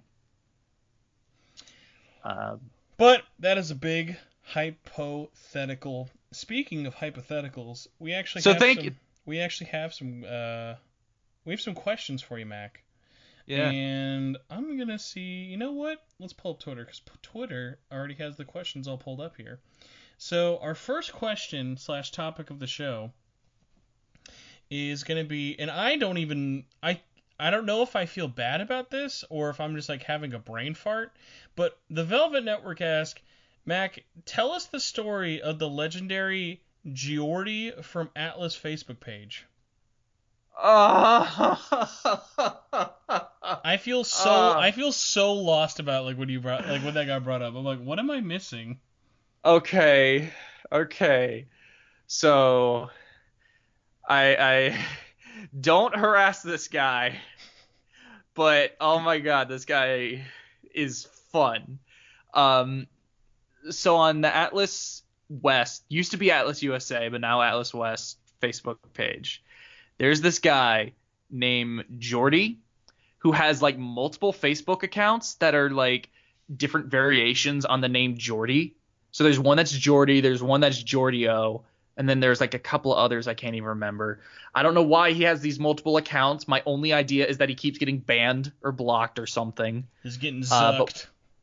But what he does, he essentially, anytime someone says anything critical of Atlas, asks a question of Atlas, does anything at all that could just lead, anything that isn't just pure positivity. It doesn't even need to be negative. It can just be neutral. Like, hey, what's the deal with this?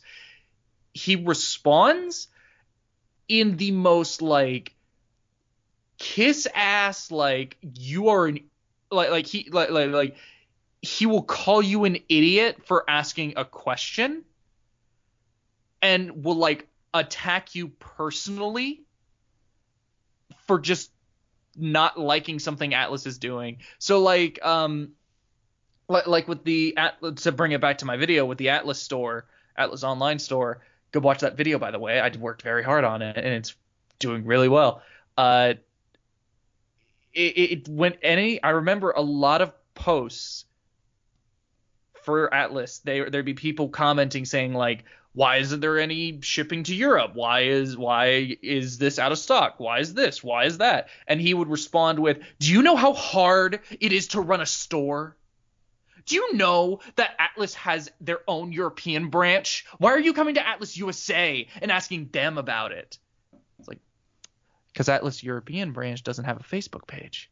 They didn't have much of a PR presence or like any kind of social media presence because they just didn't have it.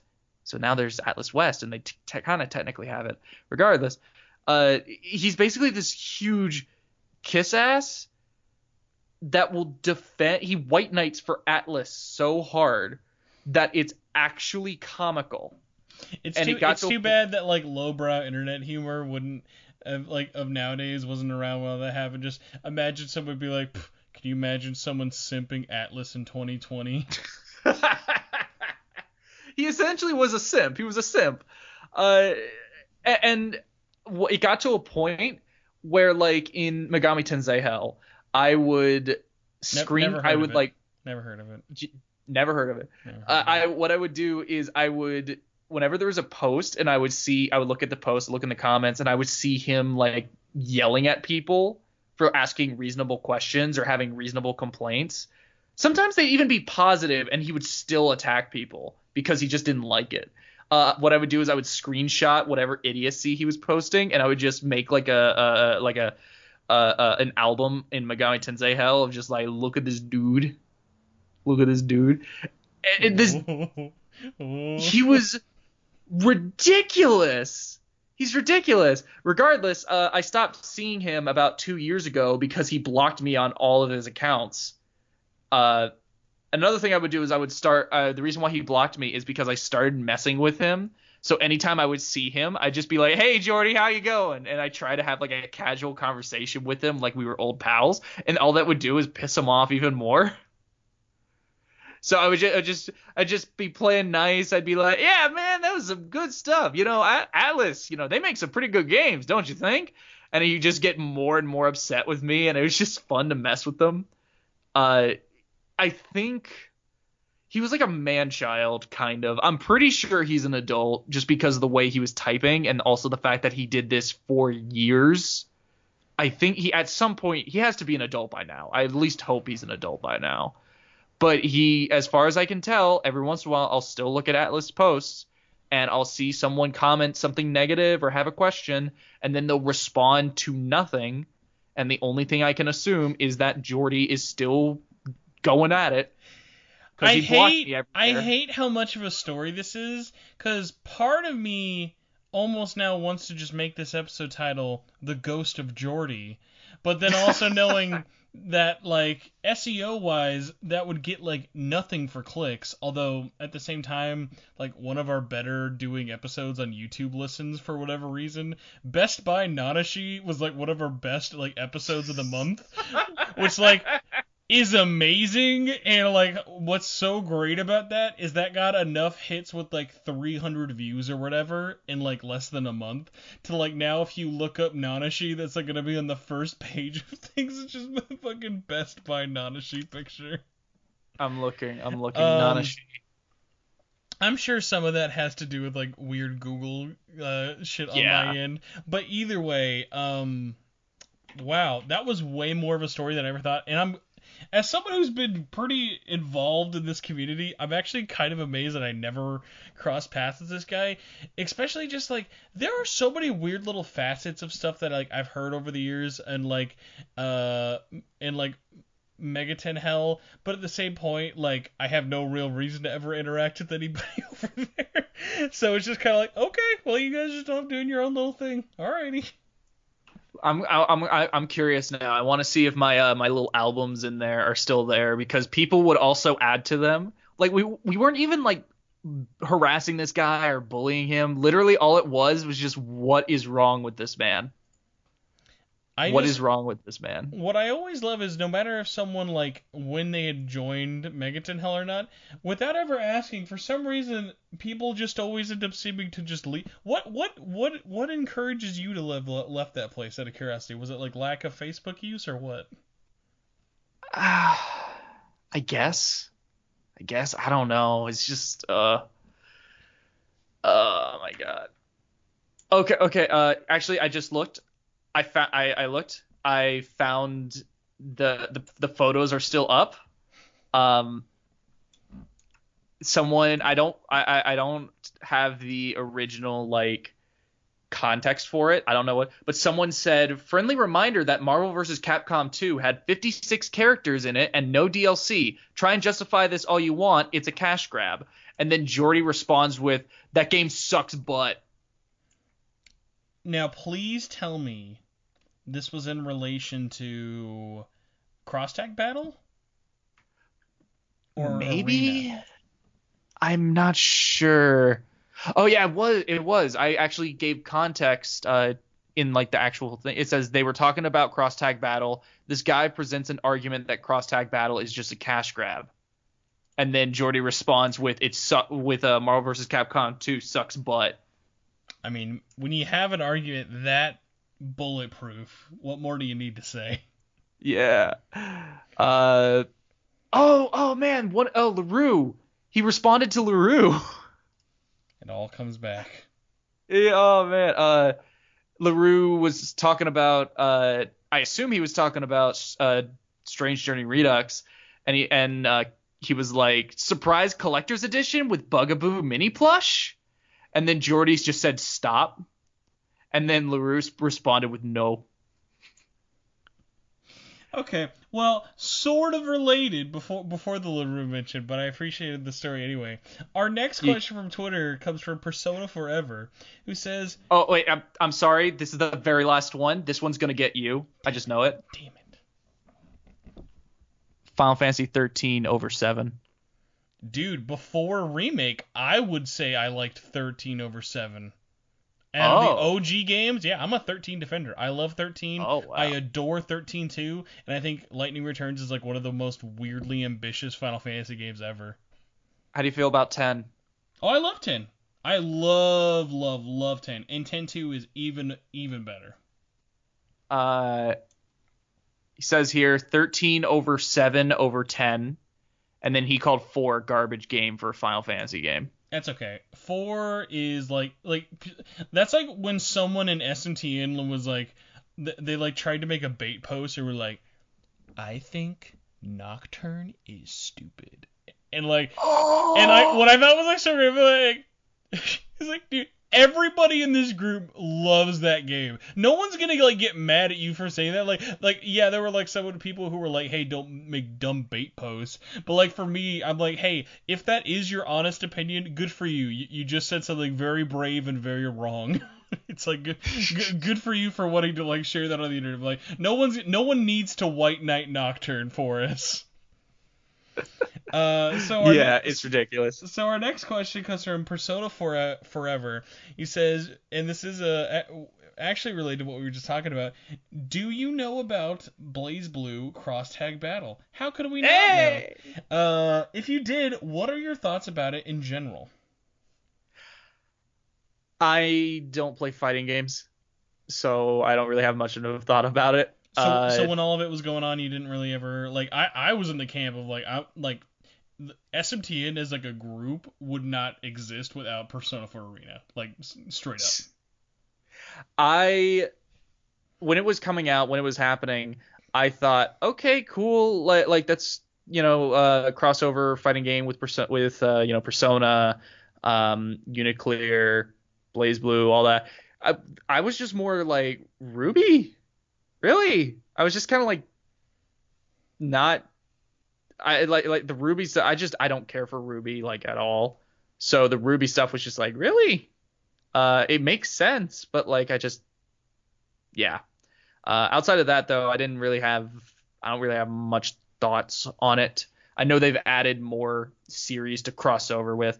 I will say that the tagline "Can't escape from crossing fates" is so good.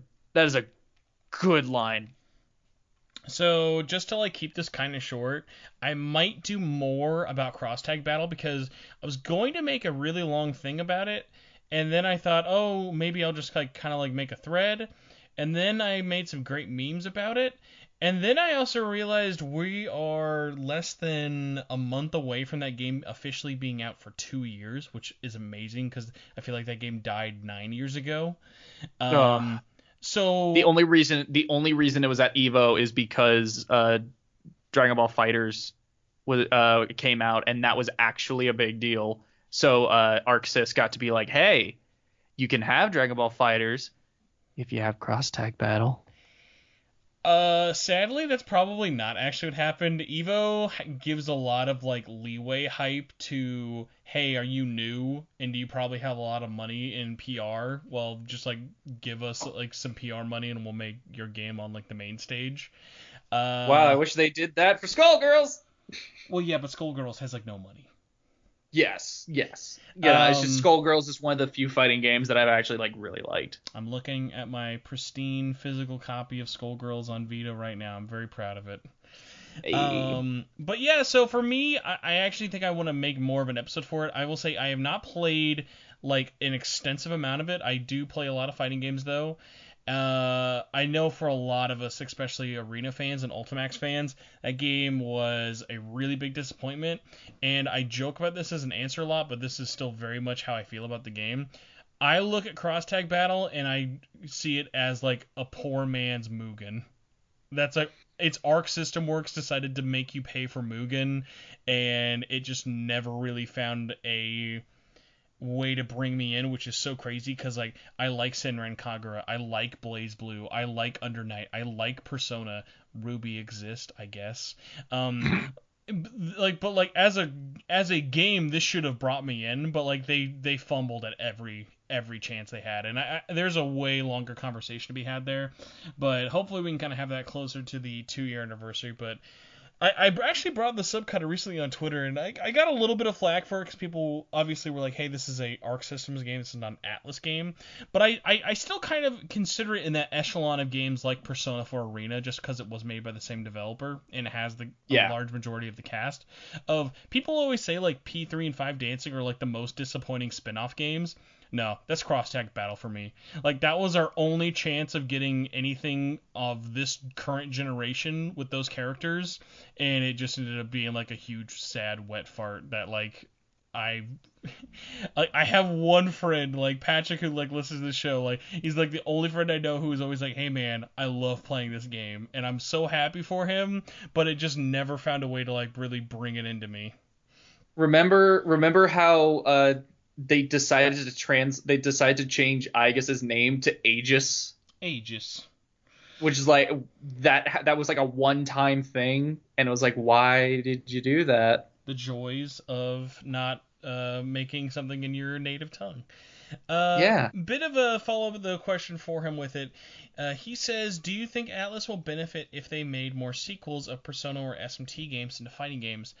I think they have a chance of that happening, but the unfortunate thing is Arena currently is the number 3 best-selling spin-off game for all Persona. It used to be number 2, but Scramble has now overtaken it. But I think Arenas had a lot of hype going into it, but if you look at Ultimax, and especially if you look at Cross-Tag Battle, those sold extremely poor.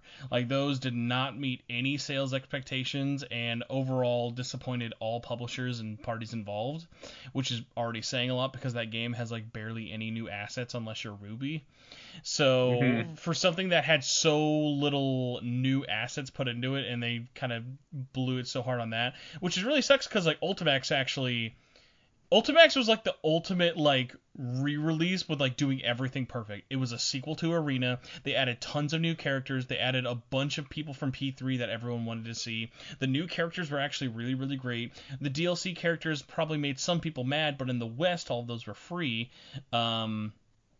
And just like other little things like that. Like Ultimax just like, as a game, it is not perfect, but like as a follow-up to Arena, it is like the perfect sequel to Arena. Like that, it did everything right. Like, so there is a winning formula to be found there, but if that formula is profitable is the bigger question. Don't you also like, you have the option? Can't you like also unlock the story of the original game in Ultimax? For $9.99, I can give you that story. You want to give me some money?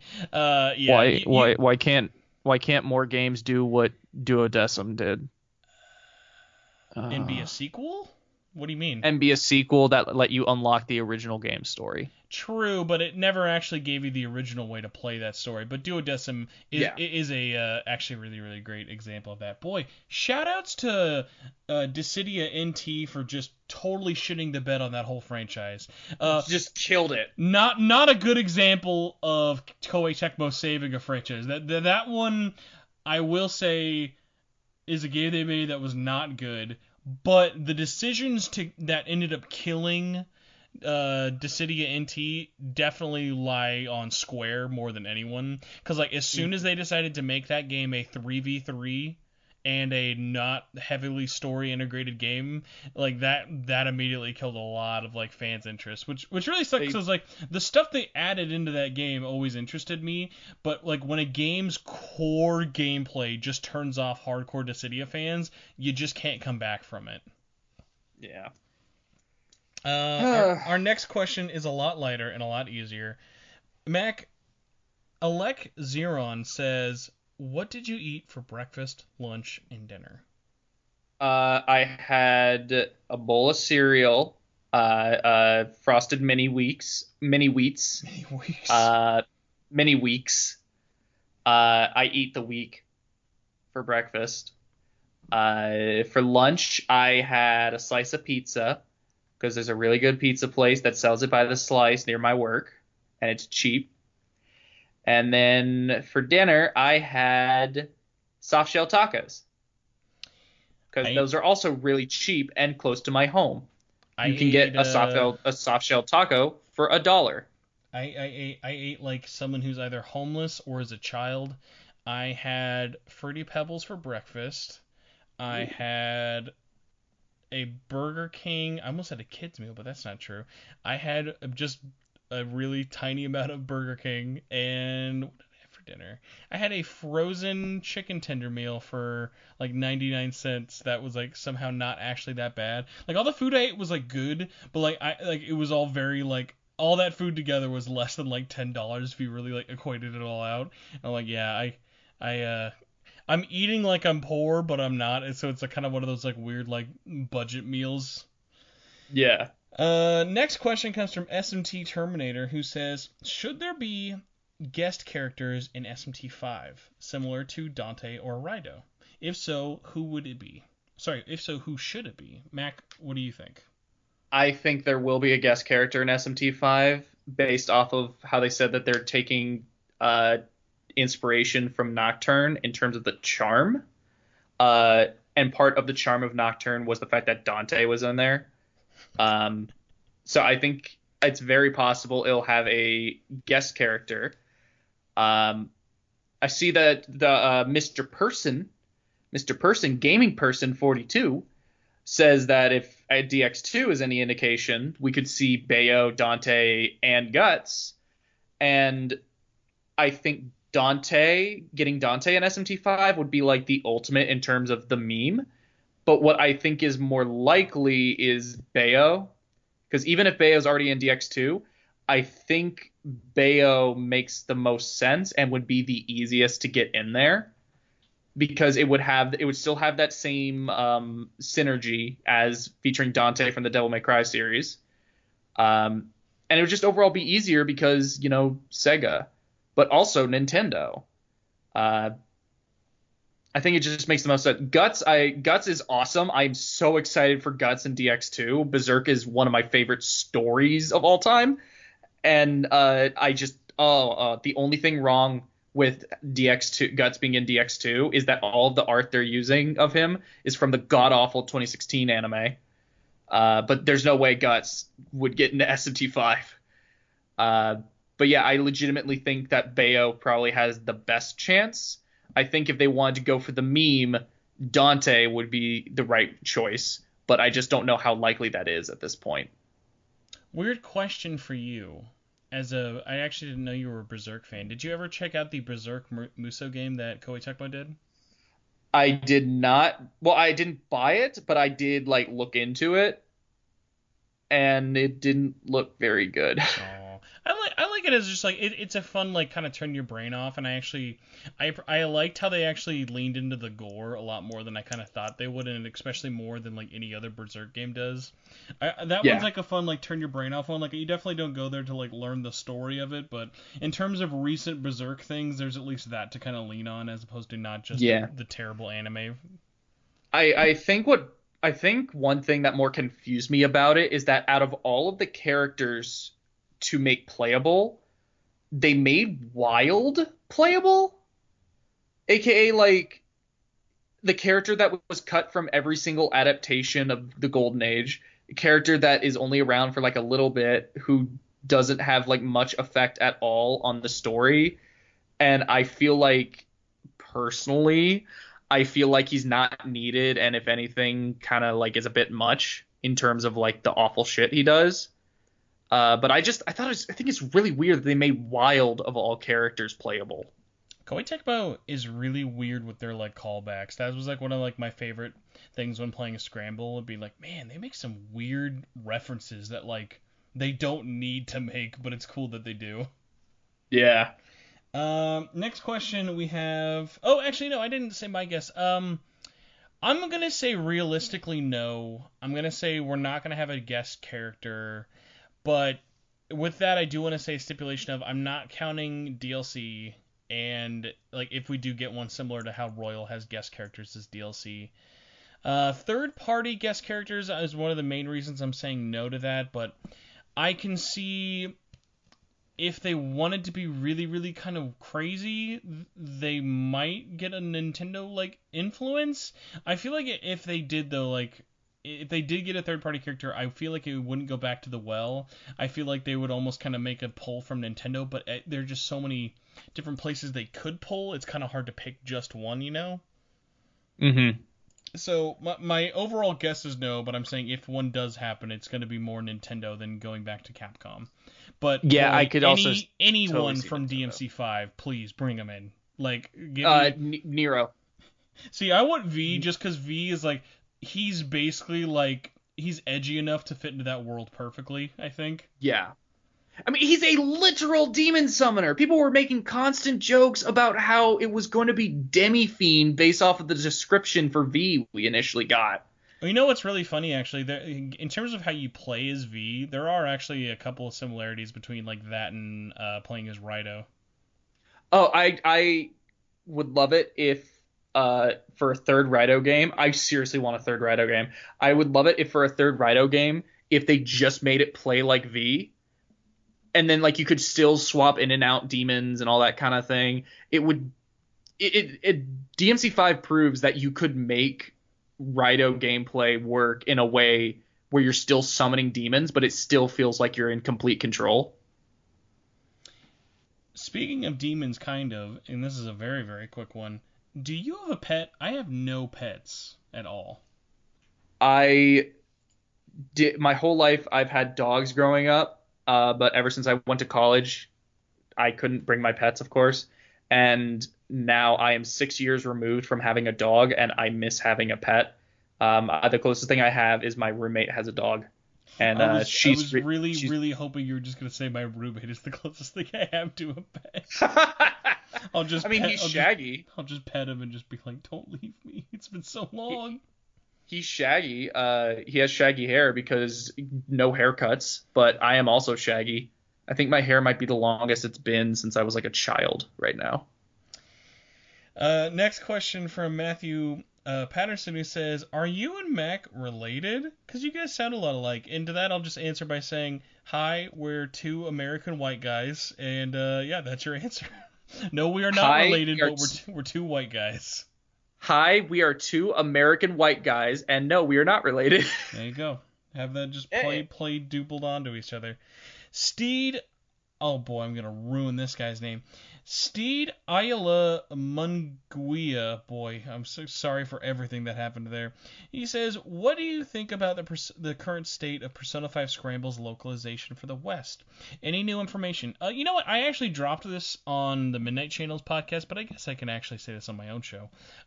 Here's a little bit of an exclusive, but it's like not really that big surprising. I've gotten word that Persona 5 Scramble is getting announced, if not this month. This month is very not likely, just because there's a couple of other events going on. At the most likeliest event that you are hearing the game is getting announced in June. It is going to be getting announced through a group of, I forget what the fuck IGN's calling their E3 replacement, but... Summer of Games? No, that's Jeff Keighley. Yes. Jeff Keighley, IGN, and GameSpot all have like their own thing, which is basically just, hey, we're doing everyone else's thing and reacting to it. But yeah, Sega is going to announce, and from everything I've been told, sometime in June through IGN, Sega's announcing P5S, but that's all I really know with it. So people will hear news soon. I just wonder how they're going to do that, because I really would hate, after all of this time, for P5S to just get announced on a random IGN live stream surrounded by like 15 other games that are coming to next gen.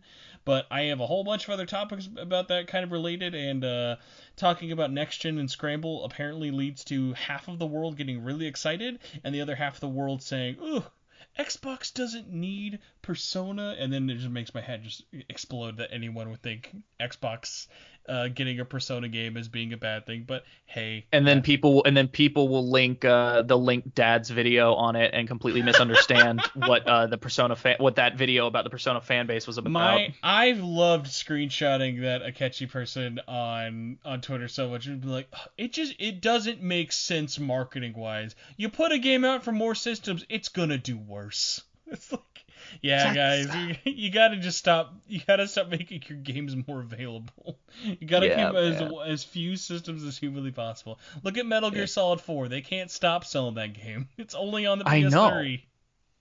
Yep. But let me see if this one I can throw at you at all. He also says Project Fantasy or Atlas West Online Store. What happened with it? That's a lot longer of a thing, so I guess we'll just say watch Mac's video about Project Fantasy, about the Atlas Store. Project Fantasy. I'll reiterate this again. That game just got announced. It got announced because it had to get announced, because basically that team wasn't making P6, so they had to let the world know that as quickly as possible. That game is so far out from coming. That game is... Yeah. You guys are not getting that game any time soon. If it wasn't for the fact that it was Atlas, I would say it probably isn't even coming to the PS4. But knowing the fact that it's Atlas and they released a PS3 game in 2017, I think it's still probably going to come to the PS4. But they're going to push the PS5 version. I'm positive. That's you bring up a good point with it, but there's so much weird baggage going into that, and especially with the reception. But I believe that. But yeah, that should be for the most part all of the questions. I feel like I've been talking to you for 4 hours, even though it's only been 2. And my brain just is really not working right now. But man, thank you for coming on here, and just a record number of off-topic tangents. I don't think one news story has ever taken us this much time to say it didn't sell that well in a lifetime. But I appreciated it. I like how the first tangent was 40 minutes, I think. Listen, we all needed to go on this journey together to come to the realization that we all collectively, as a society, forgot about Pokemon. Yeah. But yeah, thank you guys for watching the Shin Megami Xenoblade Network podcast. I wonder, do you think there's any Xenoblade podcasts out there? Probably not. It'd probably be Xenoblade, it'd have Xenoblade or the Monado on it, because that's the most iconic thing. But I think the smart thing would just be making it a Xeno podcast, because there's way more to talk about than that sense. But yeah, no, I don't think there's a Xenoblade podcast. There should be, because there's so much to talk about with that series. According to Google and iTunes, there is not a dedicated Xenoblade podcast. Fun little SMTN history fact. For the longest time, we used to make fun of the most obscure, because we used to think we were pretty obscure, especially pre P5 days of doing a SMT related podcast. I mean, it is still pretty obscure, but what's so funny about that is we used to make fun of, at least we're not a Beyblade podcast. That would be really obscure. And then we found a Beyblade podcast that was it was 5 13-year-olds in their mom's basement recording it, but God bless them, they were doing it. So that was one of the best things, making fun of Beyblade and then finding out that there were Beyblade people having a podcast. Imagine that, because that's a tangible thing you could do while podcasting with each other. That would be so funny. Yeah, it's not even you guys actually talking about anything. It's just the sounds of you guys constantly going. That sounds like actual nightmare fuel. Just actually just listening to the And then the battles only last 30 seconds, while the show makes it look like it lasts for hours. The last time I played Beyblade, I was at a party, and I was the second youngest person there.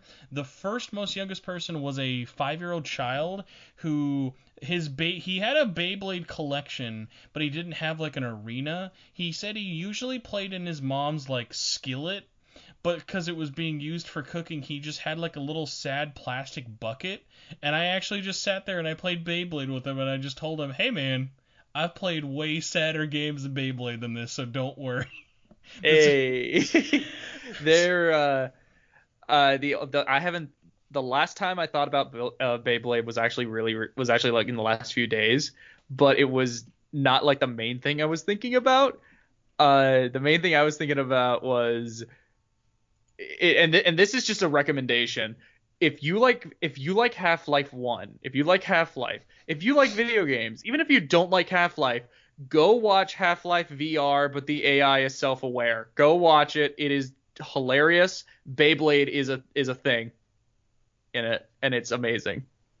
Is that like the one where I think I've seen clips randomly like out of context on Twitter where it's like it's people trying to sound like the scientists and they're just like getting into like crazy adventures? Yes, it is essentially an improv session where they have where all of them are improving, but the ones that aren't playing Gordon, they're trying to remain in character as the scientists, and it is amazing, and it goes places. It goes places I didn't think it was gonna go. I highly recommend it. It's a good way to waste an afternoon. Well, I was going to end this by promoting your stuff on all of our channels, but now I feel like I need to challenge you. How are your improv skills? Oh God. They're okay. Drew Carey would have appreciated that answer. That was some great improv. We're gonna see if the both of us can finish this show and give all of our plugs while doing our best / worst Half-Life Scientist impression. Are you ready? Ow! That's my improv.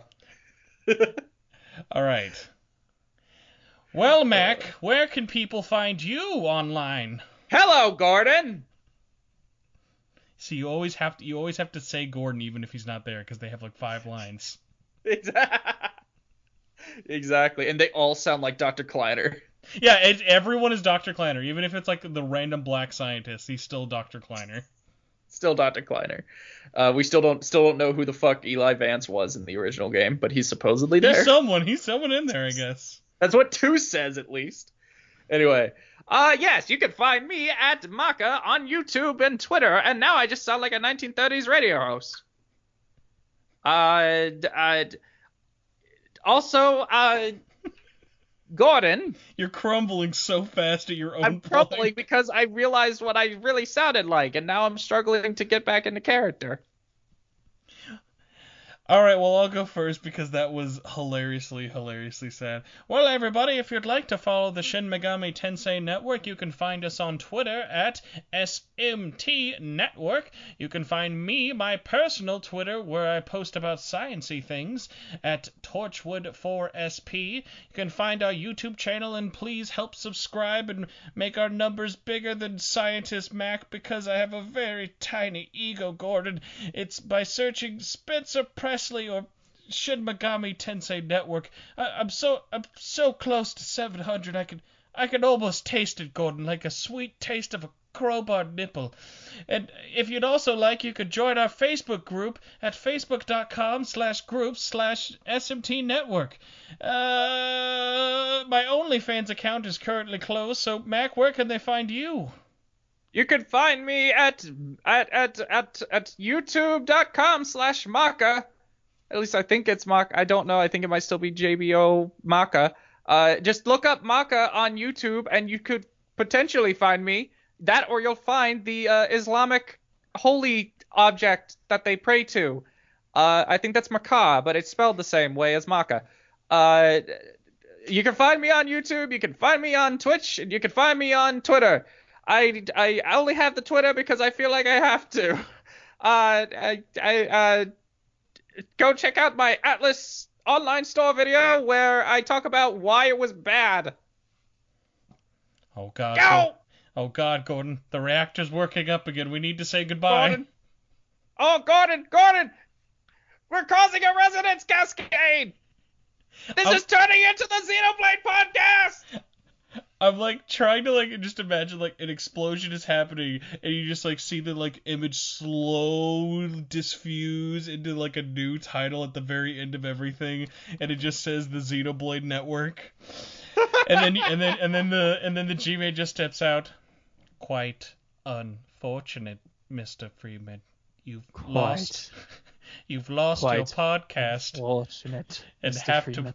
to. If you'd like to get your Shin Megami Tensei podcast back, I believe you're going to have to Beyblade me for it. We're going to be late, Gordon, for the party at Chuck E. Cheese. Oh my god. Do you want to learn about the Zohar? Because I can tell you. This is just Zohar. all terrible. This is all so bad. I need to. I want you to know, I have to listen to this and then post this up for other people later. I need you to say I need you to say goodbye so I can feel like this is going to end. Goodbye. Goodbye, Mr. Freeman. So what's that?